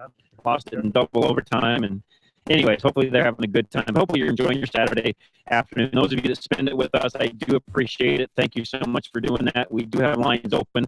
Call us. We'll get you on. As you guys know, things get really heavy as we get towards the end of the show. So call us now. We'll get you right on air. 303-477-5600. Again, those of you that may be tuned in a little bit late today, in studio with me today, I've got Ken Rackley from TuneTech, Ken and Mike from Quick Tread, which is our local tire supplier. And not only is it a supplier to us inside of Drive Radio and Colorado Select, but to you as a regular retail customer, you can buy tires from them also, and then also Ray Seidel from Four Seasons. And just a side note, and Ray, you know this, these guys at Quick Tread supply a lot of us inside of Colorado Select with our tires now that we've built that relationship, and it works out really well. Definitely. I mean, they're good for us. I mean, it's nice to have tire experts, and if you have questions or your customer has questions, you have somebody to call and get an answer. Plus, they do quality work, and it's nice to have them in our group. It really is. No, it's been great. No, I've enjoyed it, and Ken and I got together, several months ago to put this together, and I thought they'd be a great fit for us. And so those of you that are out there needing tires, please use them. They're great guys. You've heard them talk all through the show today. We don't partner up with anybody here on Drive Radio that I would not buy from myself. Okay? Literally, that's how I do it. If I don't trust the folks that are on this show. So right now that includes Canon Engineering and all their filter products that they make, which by the way, they're now making cabin air filters, which is really a cool thing. So look that up on Canon's website. They're doing cabin air filters now. So they do oil filters, air filters, all that stuff, cold air intakes, performance goodies, you name it. Big company, by the way. They make a lot of stuff even for the OEM. So a lot of you out there that will, hear from a technician they'll diss K&N for not being, really a solid product. Well, you know what? You wouldn't make products for the OEM if you're just some slouchy company, because they have really high standards you have to meet to be able to supply for them in the first place. And I'm talking everything from intake products to exhaust products to you name it. So K&N does a lot more than what you think they do. Very high quality company. Napa Auto Parts, which again, you hear us talk about Napa all day long. You can find their stores all across the Metro Front Range area, from company-owned stores to independently owned and operated stores. Napa Auto Parts, and again, yes, I buy parts from them on a daily basis.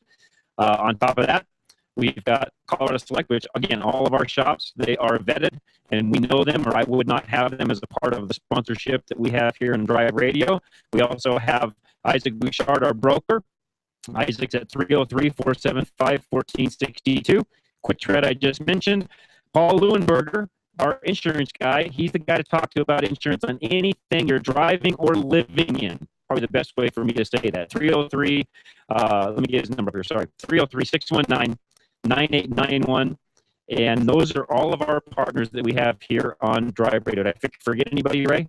No, I don't think so. We appreciate all those sponsors. Yes, we do. And they're partners, really, is what they are. Yeah, partners. They are sponsors, partners. They're actually helping us pay for the show. They do. Again, I consider them sponsors. They write checks to us, but you know what? We write checks back to them in the form of using their products. And my point is, if you like what you hear here on Drive Radio, a lot of you call in and talk about, listen every week, love you guys, love listening to you. Great. You know what? Use those sponsors. If you need a set of tires, call Quick Tread. You need insurance for your car, which, by the way, you can't drive in Colorado without it. Call Paul. If you need a part for your car, go down to Napa. If you need a great high quality air filter, cold air intake system, etc., use K&N, which, by the way, you can buy from Napa and a lot of our Colorado Select facilities. So I say that because if you like our show, use those sponsors, because it's those people, literally, that are making us stay on air every week. That's it, guys. I don't write the check to do this myself. No, it comes from all these different people. It's a partnership. Right, we volunteer our time. That's right. We're not paying for it. That's right. Directly, yes. So we all need you to participate and use all of our sponsors. Use our Colorado Select shops. Use the folks sponsoring directly Drive Radio, like Quick Tread, like Paul, like Isaac. Use those people, because that's what makes things happen. Let's go to the phones real quick. Let's talk to, I don't want to lock that in, but let's go to Ed in Longmont. What's going on, Ed? Hi, good morning. I have a 97 Dodge Ram 1500 pickup. And so I'm guessing it's got an electronic speedometer. Yeah. When I go by a roadside radar around the neighborhood, 30, 35, 40 miles an hour, the speedometer is dead on with what the roadside radar reads. Okay.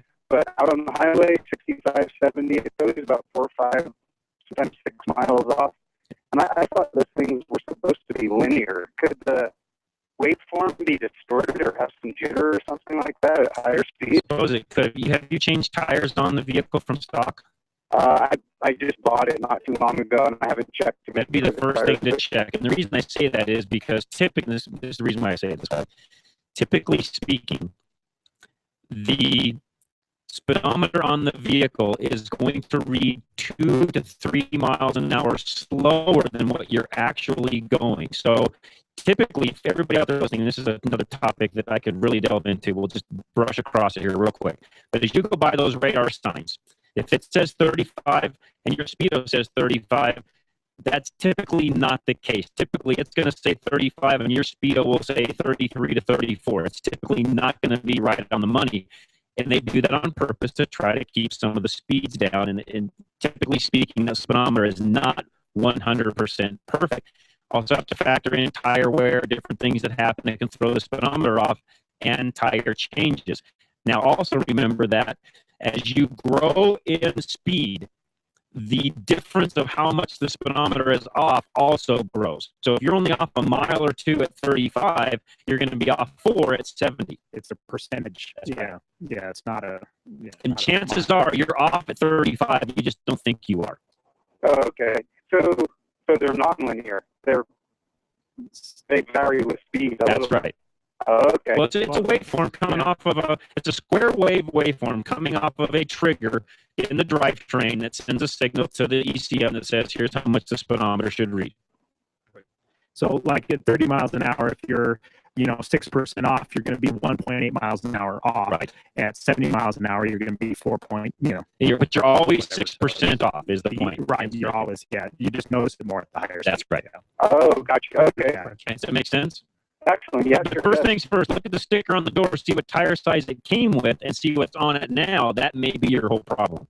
All right. Appreciate that. You're very welcome, Ed. Thanks so much. And yeah, tire guys, that affects speedos a lot. Everybody forgets that. Speedos, transmission shift points. So there's a lot that goes on that when your truck is programmed with a certain tire size. And there are calculators online that you can go to. If you have a bigger tire, just type in tire size calculator on Google, and you'll find several that'll tell you when you're traveling, when your speedo reads 65, you're actually going 69 or whatever the number is. Exactly right. Tire change was, yeah. Yep. All right, let's go to the phones again. Line up at 303-477-5600. David, what's your winter driving tip?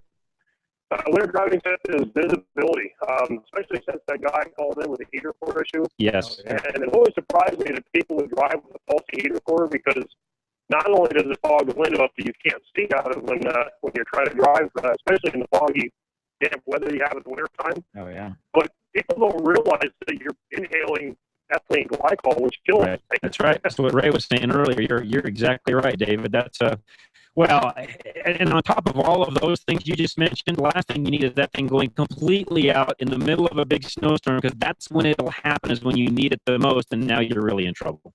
And you've got a good point there, because what typically happens with heater cores, most of them are constructed of aluminum and plastic with a rubber seal. And as it gets colder outside, they have a tendency to leak more. Yeah, so right. You are right. I mean, they are going to have more of a tendency to fail in the colder weather than during the summer months. Hey, real quick too, I didn't get a chance to, David, I didn't get a chance to talk to you either offline about your tech tip you sent me. You want to explain that one real quick since you're just on air? Oh, yeah, sure. But I wanted to also say about, in terms of visibility, I can't say the number of people that I see with burned out brake lights and taillights. Yeah, lots. And that's one thing in the winter that is so critical to have, Yep. is that you've got to be able to be seen Yep. as well as to see. Yeah, and David, So- I'm going to stop you for 1 second now. This is also something else I've noticed lately a lot, and I don't know why I've been paying more attention to it, maybe just because of our shorter daylight days or what have you. People that drive cars with automatic lights that forget to turn on the automatic lights and make them come on. And typically what happens is, you go to valet or whatever, and they turn the lights on or off manually, or the kids are in it or what happened, or what have you. But my point is, I've seen a lot of cars this past week running around with lights off because their daylight running lights were on so they could see in front of them, but there's no tail lights in the back. Right, exactly. You need to make sure if that's an option, you need to check That's to right. make sure That's right. works. So continue on, David. Didn't mean to interrupt, but I thought that was a great point you just made. No, it's just, in addition to the tail lights, make sure that, have someone look at your headlighting, because again, a lot of vehicles that I've worked on, those headlights are they're pointed in all different directions, and not only is it hard for you to see in the bad weather, but it's really painful for other people to come up on you, and your beams are shining in their face. I'm always, it seems to be up here in Idaho, there's not a lot of common courtesy among folks that they don't drop their beams when they're coming towards you. It's not here in Colorado either, so don't feel alone. But as far as the what I was trying to explain about the tech tip, and I'm sorry if it got convoluted in the email, but what I wanted to say is that I just, whenever you don't deal with shorts like you used to on the older vehicles, but every once in a while you get a short like in a trailer wiring or something like that, where you'll have a fuse that keeps blowing. I had a guy come in the other week. He had a power mirror circuit on his Dodge 2500 that was blowing intermittently, and I explained to him that if you take a normal high beam headlight bulb, the typical amp draws like 4 to 5 amps, and if you put wires to that headlight bulb and put an extension cord on it, you can actually take that headlight bulb from where you think the short might be located, and you basically substitute the headlight bulb as a fuse. Mm-hmm. And you just basically plug it, 2 terminals into the fuse box where the ATO fuse would normally be that's blowing, and then you can look at the degree of short by the intensity of the headlight bulb. If it's a dead short that headlight's going to be a full elimination. True. It is partially bright. You have a pretty heavy draw, but not quite so bad. You can actually then do what you need to do, starting at the one point where you think maybe there's some chafing in the harness, or, some things are suspect. Short's really hard to determine if you got a DMM hooked up or a meter hooked up to an ammeter. Looking at that and constantly, you don't know if you've moved the wire to affect the problem. True. But Very if you true. have the headlight facing you, as soon as that headlight intensity level changes, you know you're on to something. That's a good point. No, and I was pretty much following you, but I thought you'd do a better. Since you're on the phone, I figured you'd do a better job of explaining it than I would. So that worked out great. Yeah, and then again, if you have a big parasitic draw, and today's a lot of almost all cars are have audio computers that basically shut down other modules. And it may not be so beneficial in that case, but on an older vehicle, if you've got a dead short, putting a headlight bulb in series with one of the battery cables when you remove it will give you an indication of the degree of intensity. Again, then you can go to the fuse box and pull one fuse at a time until that headlight goes out. And then you know that you're on to something. You're on that, right? You're on the circuit you need to be on. Yep. Exactly. Exactly. Just for identification. Hey, good stuff, David. Man, I appreciate you calling in. Thanks for your tech tips every week. And that's right from David up in Idaho. Thanks so much. We're going to go to a quick break. We'll come right back. Barry, no, keep going. Okay. You need me to keep going. Is that what Matt's saying? Can't see over your head. There you go. All right, keep going. All right, well, we'll keep going then. Line open, 303-477-5600. Let's go to Barry, who's got a comment on license plates. Barry, welcome. Thank you very much. Regarding your licensing of older vehicles, yes, I have a buddy over in Montrose that had a boat, and he hadn't licensed it in about, 6-7 years. Went down to City Hall. They wanted $150 or something like that. So what he did was he sold the transfer title to his buddy for $1. Yep. And he went down and licensed it. It was very reasonable. Next year, he's going to sell it back. And that's one way to get around it. Yeah. So, you're paying a little bit of money, though. Just remember this, that you're paying a little bit for the title, the printing of the title and so on, which I think is around $8 or $9, I think. There's some sales tax in there too. Right. Yeah. So you have to kind of do the math and determine. But to your point, it probably is less than $100 because if you go 4 months, you're at $100. Right. Yeah. But at the end of the day, though, is it really necessary? It should not be necessary. We're working around a problem shouldn't be there. Exactly. I absolutely agree, but I thought it was a pretty darn creative. Smart people usually figure out a way around this stuff, even though we shouldn't have to. Yeah, Tom, I can ask another quick question. Sure. I'll tell you what, real quick, I'm going to put you on hold. We're going to take a quick break, and I'll come right back to you. So just hang with us, and we'll be right back. We'll get Barry's second question, and lines are full. As soon as somebody drops off calls, we'll get you right on air, 303-477-5600. Matt, take it away. Hunting down that hard to find. Sorry about that. It can be quite a time-consuming chore. Unless, of course, you just go around the corner to your local Napa Auto Parts store, where we have over 310,000 parts. All of them make the fit perform just like the original. Yeah, there are people who say it's the journey and not the destination, but those people have never tried to find an alternator for an 82 Fiat on a Saturday. Go to NapaOnline.com for the location nearest you. Napa, get the good stuff. Do you love things that require gas or diesel fuel to run? Do you need a job? Or are you just looking for a change? Napa Auto Parts is looking for delivery drivers and salespeople in all locations in the Denver metro area. If you have experience in the industry, that helps, but it is not mandatory. Please go to NapaAutoJobs.com. Again, that's NapaAutoJobs.com and fill out the application. Please mention Drive Radio on that application. Napa Auto Parts, an equal opportunity employer. After 30 years of business, Gino's Auto Service is expanding. Hi, this is Jennifer, and my dad owns Gino's Auto Service in Littleton. What does our expansion mean for you? Savings on all repair and maintenance services. We work on all makes and models, and your satisfaction is always guaranteed.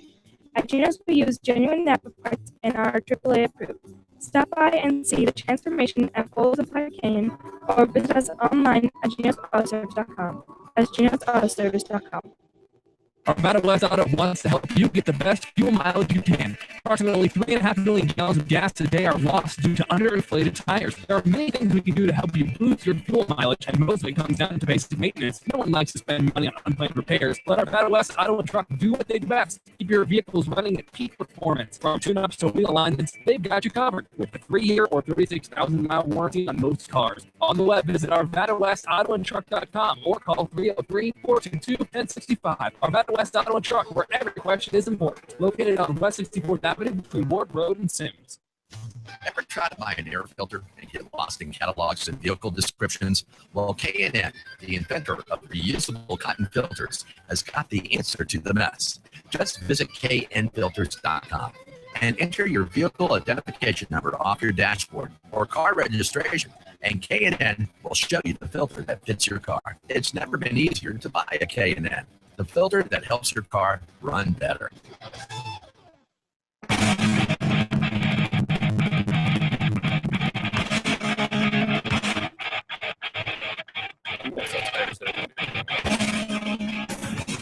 All right, we're on. Welcome back. Drive Radio. John Rush, your host, KLZ 560. And let's see, we're going to go to Barry. He had 2 questions. Barry, what's your second question? Second question is about 2014 Corvette. And yeah, Awesome. it's an absolutely wonderful car. Yeah, right on. But my wife pays the sales tax, and I don't know what it is. It would just kill me. Yeah, you probably don't want to know. Yeah, the ignorance is bliss. That's right. Exactly. But anyway, it's good. The oil in it is a blend. Yes. And when I had the oil changed, I got an oil change with the deal, and I told him I don't want the blend. I want the actual Mobil 1 in there. Right. My issue is, my question is, with the heat, when you play with it a little bit, she'll generate pretty good heat up to 240, 50 degrees of oil temperature, and the transit temperature runs up there pretty good too. Don't I want to use the full synthetic in this car? Yes, I would. Definitely. Okay. Yeah, All right. and you can get a Dexos approved full synthetic. I think that's a 520 weight that engine requires, and you want to run full synthetic in that. Okay, it's actually 530. 530. Okay. Yeah, I couldn't remember, but Yeah, the Mobil 1 is the that'd be the way you use. Yeah, and the transmission fluid should already be synthetic. Yeah, it's a Dextex. Okay. You got the automatic in it, I assume? Yeah. Yeah. You know, I'm 67 years old, and I just don't want to. Don't have to don't want road gears anymore. No, that's all right. It's a 14 Corvette. I don't blame you. No, that's I actually get to test drive one of those the first week of December, so I'm anticipating that'll be a fun one. Yeah. You know, the oil pressure on this, if the gauges are accurate, it does not carry much over. It doesn't hardly carry 40 pounds of pressure, even when it's cold. And my other vests have always carried, 50, 60 pounds of oil pressure when you run them out pretty good. Yeah. This one doesn't do it. And this one, with your automatic, that does not have the dry sump system in it, which means it'll have a little less pressure. The dry sump systems put out, 75, 80 when they're cold. Yeah, and it's also almost 2 more quarts of oil, too. Right, that's right. That's exactly, the dry sump system, I think, holds 12? I don't remember. No, it holds 9.7. 9 quarts, that's right, 9 quarts, that's right, close to 10. With that. So my son wanted me to get the Z51, and I said, it's my car, it's not your car. So, he's just hoping it'll be his someday. You're right, exactly. It's anticipation. That's right. That's right. Anyway, I love your show. Thanks very much. Barry, thank you. Appreciate your phone call very much. I appreciate that. All right, line open 303-477-5600. Rick is up next. Rick, what's going on? Oh, I got a 2005 Jeep Grand Cherokee. Okay. Got that 3.7 V6 in it. And it started overheating. I'm going down the road, got the heater on, and, the temperature comes up, and then suddenly the warm air starts coming out of here. I think, okay, it's probably a thermostat or something. Changed out the thermostat, and it didn't change a thing. And so this morning, whenever I took it out, it started heating, same thing. I brought it home, and the reservoir box is cold, and the radiator cap is cold. And so I released the cap just slightly. I get lots of pressure, but no heat at all. What's going on with this thing? I would check the level first. Coolant level first, because probably not. I mean, anytime you have it and then you don't, and the gauge is fluctuating quite a bit, it's not circular, or it's not flowing like it should, and it's not keeping everything consistent. So if you have any kind of air pocket in there, that'll sure rule out sure drop your heat and make it heat up quicker. So when you say full, you're talking about your reservoir tank, Everything. right? The radiator should be full. The radiator should always be full, right? No matter what. It should have it. And make sure there's no air pockets in it. Right, exactly. Those are notorious for getting air pockets. Yeah. How do you do that? Well, when it cools down, you want to remove the radiator cap, not the reservoir cap. Remove the radiator cap to make sure that that level is full.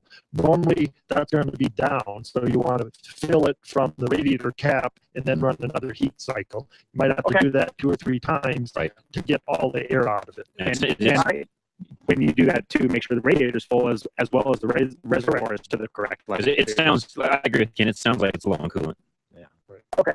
Okay. All right. So there's not a chance of something getting plugged up in there somewhere. It's just not.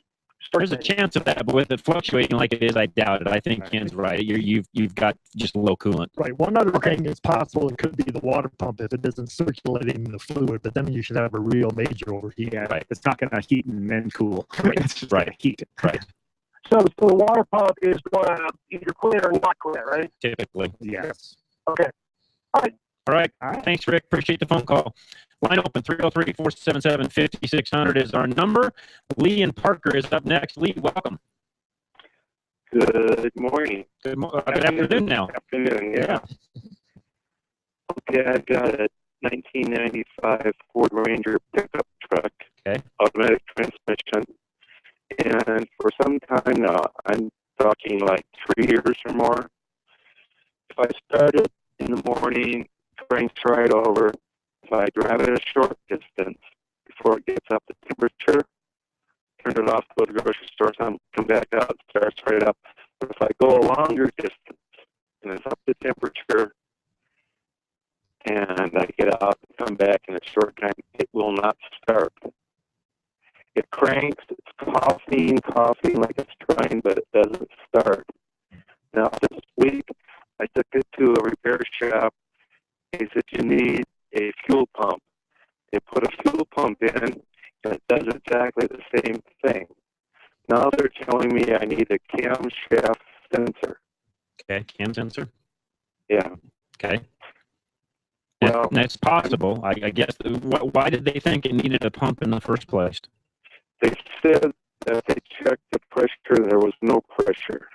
Okay. But it runs cold. Yeah. So it runs cold, it doesn't run hot, but they said there was no pressure. Did they check it when it wasn't starting, or did they check it when it was cold? I do not know. Okay. But I've driven this thing to Holly, Colorado. I've never had a problem with it running. Yeah, you don't think you have a fuel pump problem. You've got something else going on. And what I would recommend, Lee, is find another shop. You're in Parker, go to Extreme Auto Repair out in Parker. They're at 10274 South Dransfeld Road. Either call them or stop by, talk to Dennis and the guys there. They've been down this path many times. Have them look at it, see what's going on. What's the address for those people? It's 10274 South Dransfeld Road in Parker, right off of Lincoln and Dransfeld. Okay. Yeah. See now, they want me to put this dog on. Yeah, I wouldn't do that before Dennis checks it. Yeah, if they didn't diagnose the problem correctly the first time, then you need to, get a second opinion or try another shot. That's right. Yeah, well, these guys are telling me, I told them I bought a fuel pump that I don't need. Yeah. No, you need that. You need that and the camshaft sensor. Again, I'd go over to the dentist's shop at Extreme, have them double check that, see what it's doing, and make sure of that. Obviously, they didn't test the fuel pump completely. You have to do a volume test, a pressure check, the drain down test. So, again, they're just not testing the problem. They're just taking a guess and say, oh, it needs a fuel pump. Oh, now it needs this, it needs that. So you need to find a shop that does the testing, get the results, and give you the right diagnosis. That's right. Yeah, I've never had a problem with it starting cold. I've never had a problem driving it for a mile or 150 miles. Find a different shop. Yep. Go over there and visit those guys at Extreme. They'll take care of you.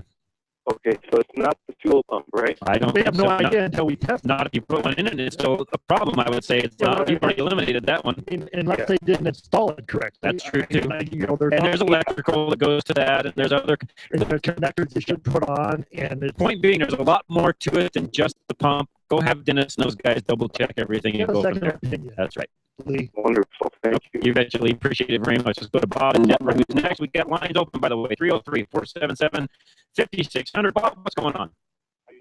Doing great. What can we do for you? I've seen a story on YouTube about the EcoBoost. You should not put any fuel additives in it, and I do put 44K in it once a year. What's the YouTube guy saying and why? He says that what it does, it changes the chemistry of the fuel, and it burns out the bearings in turbos. Oh, crap. Yeah. Calling BS on that one. Yeah. Okay. Sorry, just being honest with you. First of all, the fuel does not get to the turbo. It never sees the turbo. It never sees the turbo. Whoever's saying that on YouTube has no clue what they're talking about. Well, if you ever get a chance, you might look at it. He's supposed to be a certified mechanic, and he works for Ford or something like that. But now, is it a diesel? I mean, it's just for sure the Eco. No, it's a 3.5 EcoBoost, and he says because they have where they carbon up the back with the direct injection, and you use that to clean out the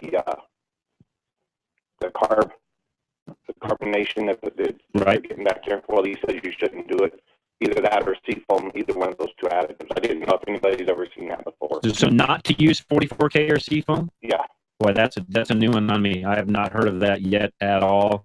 I tell you what, if you can, what I would appreciate you doing is go to our contact page, drive-radio.com. Send me that link. I'll review it. I'll look at it. I'll see, who that particular person actually is. Sometimes you can get a pretty good idea from some of the other videos if the guy is really, on target or not, or if he's just using his opinion, etc.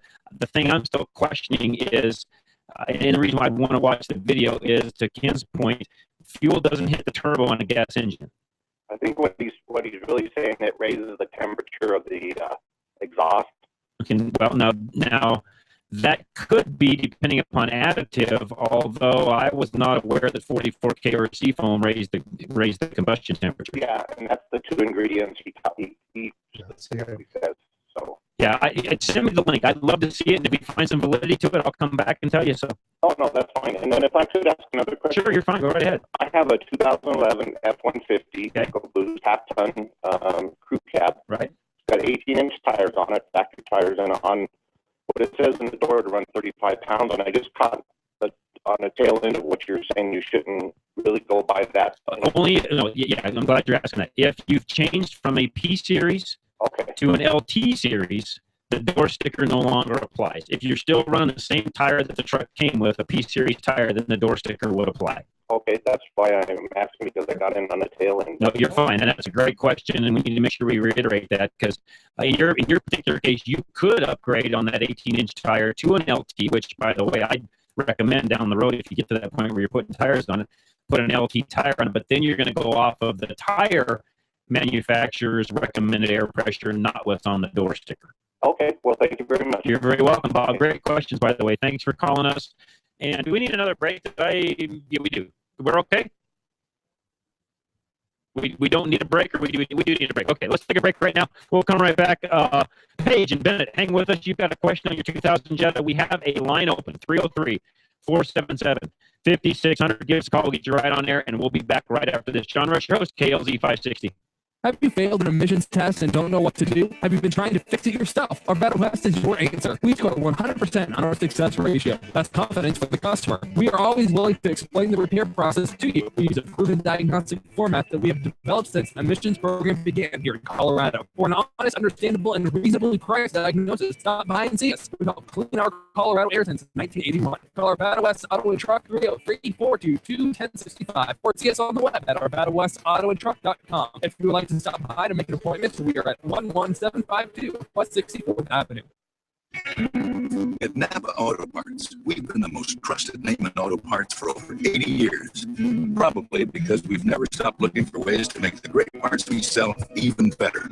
It's the commitment to quality you'll find in every one of our 310,000 parts. From the bacteria-killing surface in our cabin air filters to the patented damping mechanism on our drive-line belt tensioners to our revolutionary new Adaptive One brakes.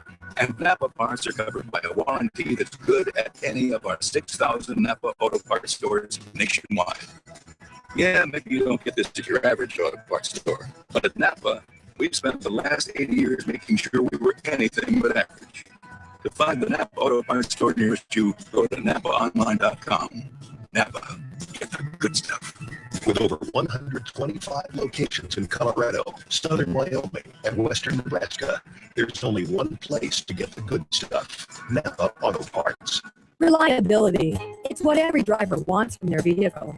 Regardless of make or model, you want your vehicle to take you where you need to go. Reliability is exactly what the Colorado Select Auto Care Centers offer. They set the standard for excellence in automotive repair and maintenance. Each member offers Napa Auto Care Peace of Mind Warranty, along with the highest level of customer service and integrity. To find a Colorado Select Auto Care Center near you, log on to drive-radio.com or call 303-546-NAPA. Do you love things that require gas or diesel fuel to run? Do you need a job? Or are you just looking for a change? Napa Auto Parts is looking for delivery drivers and salespeople in all locations in the Denver metro area.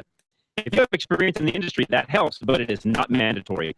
Please go to NapaAutoJobs.com. Again, that's NapaAutoJobs.com and fill out the application. Please mention Drive Radio on that application. Napa Auto Parts, an equal opportunity employer.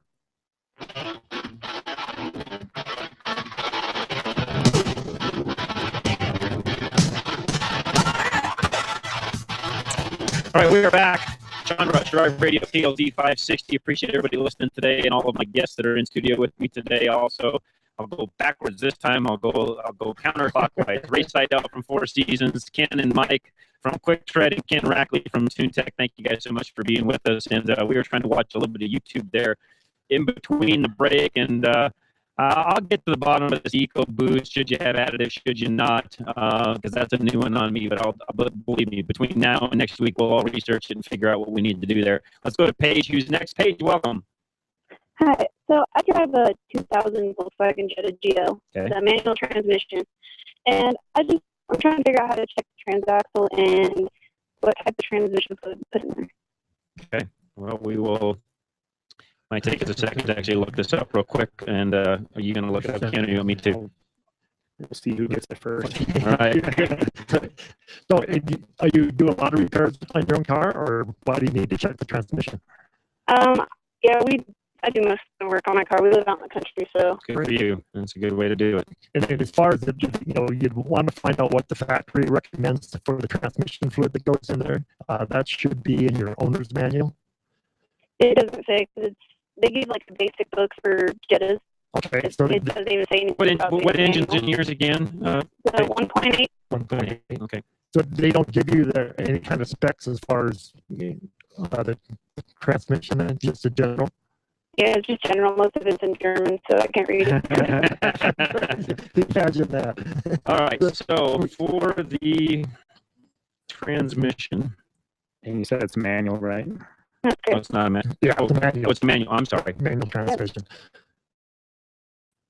Go ahead. And normally, it said, what we would be doing is we'd be looking at our, Mitchell or All Data or Napa Fix or something like that. They have the specs that we need for the transmission. And normally on those, and again, we're looking because normally on those, they've got a plug that you like put your finger in and say. Yeah, exactly. It's on the side of the transmission. It looks like it's going to be a 7590 synthetic gear oil.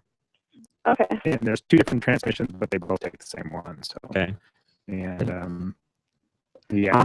So yeah, anymore I would always use a synthetic on differentials or transmission. Oh yeah, definitely. For the difference in price, I think the synthetic fluid is a lot better product. So, exactly. Yeah, I agree. Synthetic. So, it just gives you better found 75, 90, yeah. And you're able to get the car up in the air to look in the transaxle or transmission. Oh yeah. Okay. We got lists and everything. You have Have you looked for? Yeah, she wants to know how to check it also. Oh, sorry. And have you looked? Is there like a plug on the side, or have you looked at it, or? I haven't really looked. I was gonna make sure I knew what I was looking for before I looked, but I was assuming the same thing that you said. Yeah, typically there's a couple of site plugs, one for drain, one for where you would fill that. Typically, as you would imagine, the one that you need to fill is going to be higher up. And typically, they're pretty easy. And they're going to be typically paged the same. And if you've worked on cars at all, you know this. They're typically going to be the same wrench even to use for the drain as the fill. That's kind of an indicator of which one is which. That way you're not taking the plug out you shouldn't. Yeah, usually a big metric Allen. It's probably going to be the 17 millimeter Allen right on that one. And the other distinguishing thing that typically happens on those pages, you'll typically see some sort of a nylon washer or something underneath the head of that particular whatever you want to call it, nut. It's really not a nut, but the head of the drain plug itself, you'll typically see some sort of a washer underneath it. Again, giving you kind of an indicator that's the one that needs to come out to do the checking because they plan on it coming in and out. That's why there's actually got a washer underneath it. Right. And the other thing, right, is have you tried going online, going on the web, and looking for that one would be a good one to do on YouTube, actually. Yeah. I mean, It's kind of hard to find stuff about that car on YouTube because everybody drives ones with turbos and stuff. So right. Well, yeah. I mean, it just that's one place to try to find it. And sometimes even for like Mitchell or All Data, you can go online and get like a 1-day subscription to have full access, mechanical access. Exactly. And for like $20-$30 or less. Sometimes it's only $14-15 is all paid. That's another easy way to do it. I mean, if you get it up in the air and it's not obvious where the fill plug is or the checking plug is, I mean, that's an option. You could go, like I said, on Mitchell or All Data. The other thing, two-page, and we've got some resident VW experts in our group that are just not on the horn with us today. If you can't figure it out, click a couple of pictures. Email me at john@drive-radio.com. I'll forward those on to Kurt Anderson. He'll know right off the top of his head which one is which, and I can send it right back to you. awesome. Thank you guys very much. All right, Paige, appreciate your phone call and good luck to you. And all right, let's see who is next. I think Judy's actually next. Judy, welcome. What's going on today? Well, I have a driver's tip and a question. Sure. Judy's a great friend of mine. So, Judy, thank you for calling me today. Okay. The driving tip, even though you have four-wheel drive as though everyone else has full tires. Good point. And assume that any dark pavement is ice. Yes. And my contribution to winter driving is, if it's snowing and deep, I stay home.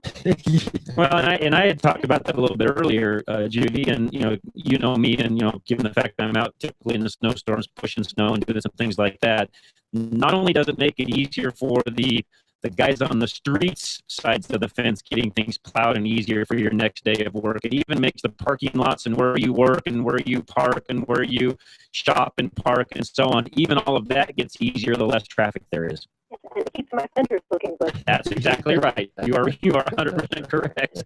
So my question is, because they tell me I do it, but why do you have to get all four new tires when you're driving four-wheel drive? Great question. Fantastic. You guys want to answer this? Sure. Go ahead, guys. You have a four-wheel drive car or all-wheel drive. Well, what happens when you mix and match different tires with different tread depths is it just causes a lot of friction on the components and transmission differentials. And so that's why most shops won't want to take the liability if something is caused due to tires being different sizes or tread depths. So it's mostly a liability issue. You want to keep the tires pretty uniform, same size and same tread and same make of tire. And Judy, just to put a finer point on that, as the tires wear down, they become smaller in circumference. Right. And what happens is that differential has to compensate for that difference in circumference. So if a tire has, X number of inches in circumference and the other one has X plus 1 inch of circumference, that's 1 inch for every rotation that differential has to absorb and essentially convert to an equal amount of power. I can't think of a good way to explain it, but on an all-wheel drive or a four-wheel drive car, you're magnifying a problem. Right. And to these guys' point, Judy, just to make sure everybody understands it, it creates different amounts of friction in the differentials themselves. It can be in the transfer case with viscous couplings, all sorts of componentry start to get overstressed by having that difference in. I mean, I've seen literally over the years, I've even seen some people literally wipe out an entire transfer case from having one tire completely, way off of size wise from what the rest of the vehicle had. And I've even fixed, believe it or not, even drivability problems. What I mean by drivability is vehicles driving down the road not wanting to stay in its lane, things along those lines. I've actually fixed by actually putting all of the right tires on it, because the friction these guys were talking about can even hamper how well the vehicle's steering down the road. So if you have a hole in the sidewall and you have to replace that tire, You got to find one that's either as close to the others as you possibly can, or buy 4 tires. Yes. Okay. That's the downside to what we just said. The 4-wheeler, not Or get the spare out if it's even halfway decent and it's actually in good enough condition to use, and it's not difference in circumference. And everybody out there listening, by the way, even some of you guys at shops, which most of you at the shops don't even know this, you should have a seamstress tape in your toolbox, just like you use to measure the waist of a man. You use a seamstress tape to measure the circumference of the tire, and you better be within a ½ inch all the way around, or you're going to have problems. Judy, if you're somewhere where you can write down our number, if you give us a call, we can help you either with 4 tires, or we may have something close enough in size to what you're trying to replace. So I have 4 foot tires right now. Okay. You're just wanting to know if one goes bad, what do you do? Yeah. Yeah. Well, I had that happen. it's a great question, because a lot of folks will go out and try to find one oddball tire to put on there just to save from having to buy 2. And what they're doing is putting extra wear and tear, and they're going to put more cost into the vehicle on the drivetrain side of it than they would have buying 3 more tires. Well, 2 is one thing, but 4 is another. Yep. Well, and It is. And if the other 3 are in pretty decent shape, like I said, there's maybe some trade in there also. That's right. Yeah. Okay, thank you. Great, Judy. Appreciate the phone call. And Judy's one of my weekday listeners. I appreciate her very much. She's very faithful to me and my shows very much. I appreciate that. So, Gerard, how are you doing today? Or Gerald, I'm sorry. I got my contacts are. I'm at the end of my 31 days on my contacts. My new ones come tomorrow. I put my new ones in tomorrow morning. I apologize. I'm not seeing through my trifocal contacts as well as I should. So, Gerald, your 05 Dodge Caravan, what's going on? Okay, ballast resistor. Okay. I lost high speed on my blower. Okay. I took the ballast resistor out and it shorted it, and it started working. But as long as you short it out, the one lead in the back there, it works. But I guess it's possible, is the power come from the switch, or is that the ground? I don't remember exactly if it's the power or the ground, but I can tell you how to fix it. What you need to do is replace the motor and the ballast resistor. What happens, the motor starts to wear out, increases too much amps or too much load on that resistor, burns out the resistor. From previous experience, you replace the resistor without the motor, you're going to lose another resistor. So replace them both and you won't have to worry about it. Okay, that's fine. That's what I want to know. Okay, that's what we're here for. Great question. Appreciate it. All right, let's go to John, who's up next in Windsor. John, welcome. Hi, guys. I've called before. John Knox, I love your other show as well. I listen to it religiously. Thank you, John. I appreciate that very much. Absolutely. I've got a 2001 Dodge Dakota, and it's got a 4.7 in it. And last time I called, you guys said I'd get 300,000 miles out of it, which is great because I've got 185. And I want to keep it. Right on. The residual things on the vehicle are tending to wear out. I put 2 clutches in it. For instance, I need ball joints. I've got a couple of questions. What is the good price for replacing ball joints on this vehicle as far as labor?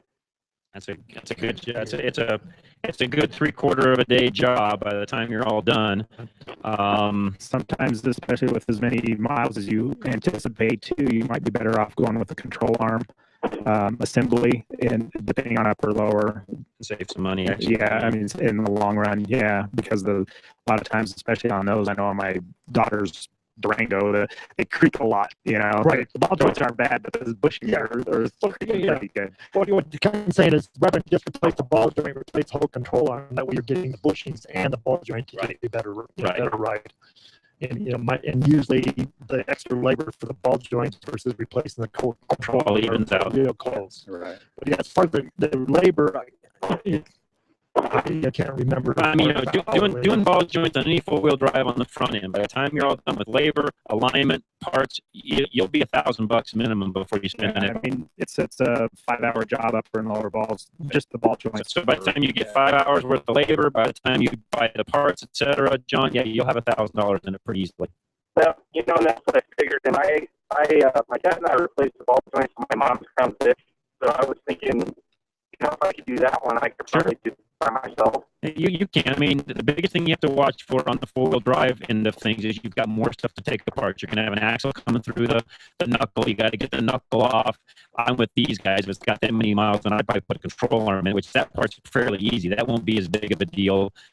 You'll torsion on it, so it makes it a little. Right. So it'll be a little more involved in the Continental because of the suspension on the four-wheel drive on the front. Okay, and I've got the spring compressor, and I think I'm going to try to tackle that. Yeah, just make sure you get a good alignment as soon as you're done. Yeah. Absolutely. Okay, so the next question is, I've got, I hadn't put it in four-wheel drive for about 6 months, and I had occasion to do that. And as soon as I did it, the left, the driver's side hub, I think, started to click. And I really don't understand what all is involved in the hub. And I wondered if you guys had some ideas about what maybe there should be no hub on that. That should have a disconnect axle. That the whole axle itself might be clicking, but you shouldn't have anything clicking in the hub itself. If you do, you got a problem with the stub axle, into the wheel hub itself, something along those lines, because that's got an axle disconnect on the front end, John. Yeah, it's in the differential itself. Exactly. Yeah. So what am I looking at then? Seeing why that axle disconnect's not working right, that's totally separate from even the ball joints and the other stuff you're going to be looking at. That one, I would probably run over to Fort Collins 4x4, my old shop up there, talk to Ross and the guys, have them do a quick check of that and just see if that disconnect's working properly. How hard is that to replace? Typically, I don't know, it's not difficult, but right. Yeah, it's not a big deal. No. But figuring out why it's doing. I was just going to say that it may. Those are. I can't remember if that actuator's vacuum or electric. I don't remember. I think it's electric. So if it's electric, then you could have some other issues going on with it, as far as what's controlling it and so on, John. That's why I'd have those guys look at it. Okay. And then go from there. It works. I mean, I can put it in for. You just got some ticking coming out of it. Yeah, and here's the other thing. When I go by, so I commute to Denver every day, and on the barricades, I can hear, when I've got my window down, I can hear noises. Got it. And it sounds like there's something like rubbing maybe, or doesn't sound quite right. And I know it's not the clutch because I just had that replaced. Got it. But does that help at all to maybe give me some ideas? Yeah, and if that disconnect's not working like it's supposed to, that could be where some of that noise is coming from. Again, and this is always tough over the radio, and I apologize to run out of time. I got one more call I'm going to try to squeeze in. Drop that thing by Ross and those guys. Have them take a ride with you, just initially, just kind of see what's going on. They've got a nice side road down there by the shop where they can drive it and listen in and kind of see what it's doing. I know they're a little bit of ways from you, but they're probably your closest bet. Just have them take a peek at it. Yeah, I know exactly where see what they tell Ross I sent you over there, and he'll take care of you. Do they work on Saturdays? Call him and see. I don't know what his schedule is now. I haven't checked in lately. Okay, great. All right, thanks, John. Appreciate it very much. Let's get one last call in. Steve from Adams County. What's going on, Steve? Hi, I forgot to mention to the screener that the reason I'm trying to work on this hydraulic system on a 94 Nissan pickup truck, four-wheel drive, is because when I push in on the clutch, I'm not getting enough clearance. It's not the clutch isn't freeing, and it's still engaged a little bit, especially when it's cold, between like trying to get in first or into reverse. And the amount of play I'm getting on that the throwout bearing fork is like about 3/4 of an inch, and I'm thinking I need a little bit more. I've tried to vary the free play adjustment, but I'm not getting anything more than 3/4 of an inch. Also, the damper is no longer. I wanted to get rebuilt kits for all the parts. The main cylinder, the damper, and the slave, but they were not available. And I'm able to get I got the slave, and I'm able to get the master, but they don't have the damper. But the dealer does. It's $160. I thought about possibly bypassing it. I wondered if any of you guys have ever dealt with this. I have not. No. Even all the years I did the four-wheel drive stuff, I have not on. But you know, we always did clutches differently, and you know, we were the ones that, you know, we probably had some of the highest priced clutch jobs in town because we replaced literally everything. I mean, if it looked at all like it was close, because I'm a big guy on the labor side of the fence, you're paying all that labor. It's easier just to replace the stuff then than it's to try to come back in and do it later. So I can't tell you that we ever had the issues, and we always used, you know, top quality parts. And I never did any rebuilt stuff. Rarely even did reman stuff. I bought all new stuff anytime we did clutches. Oh, interesting. Do you do that with brakes too? Yes, I do. Oh, okay. And there's a reason for that. Okay, I didn't want comebacks, so I did it that way on purpose. And these guys in the room did the same thing. Well, yeah, you want to do a quality job that's good for, you know, the customer and yourself. That's right. And from experience, you know, if you try to cut a corner here and there, it bites you later on. Exactly right. So you try to, you know, if the parts are available and new, that's what you put in. Exactly if you have to go to plan B, then you cross your fingers. All right, guys, with that, we're going to get out of here. So Ken Rackley from TuneTech, thanks for coming in. Give folks your number where they can get a hold of you. Yeah, I'm in Aurora, 303-364-3391. And we have Mike and Ken both from Quick Tread. Thank you guys both for coming in. Same thing. Give me your number where they can get a hold of you guys. Thank you. QuickTread.com, QUIKTREAD.com, or phone 720-588-9055. And Ray Seidel from Four Seasons. 303-986-5202 in Lakewood. And our engineer, Matt, on the other side of the glass, along with Larry from Larry's Automotive over in Westminster. You can find them at our website, ColoradoSelect.com. Up next is Sportsman's of Colorado. They're going to talk about the Friends of NRA State Banquet. Also going to talk to Stack Optical about new products for shooters and hunters, and taxidermy infield tips. They'll be back. Or they'll be up right after we go off air. Go check out our website, drive-radio.com. Lots of cool things there. Lots of car reviews. By the way, I didn't get to any of those today because we had so much going on, but I'll have lots of new reviews up over the past couple of weeks of cars that I've driven. Those also go up on YouTube. Check out our YouTube channel. Go to YouTube and just type in all one word in the search bar, Drive Radio. You'll see all of our new car reviews there. I've got several that I've just done. I did the Camry event a couple of weeks ago. Lots of cool things there. Driving one that I drove down today, an Acura, first Acura I've ever driven, MDX. I'll give you a review on that next week. And I'm going to SEMA this next week, so I'll bring some information back on that also the following week. So guys, with that, you guys have a great week. God bless you. I'll see you on Monday, Rush to Reason, 2 p.m. right here on KLZ 560. With that, guys, I'm out. You guys all have a great weekend. Enjoy, and most of all, be safe on this Halloween weekend.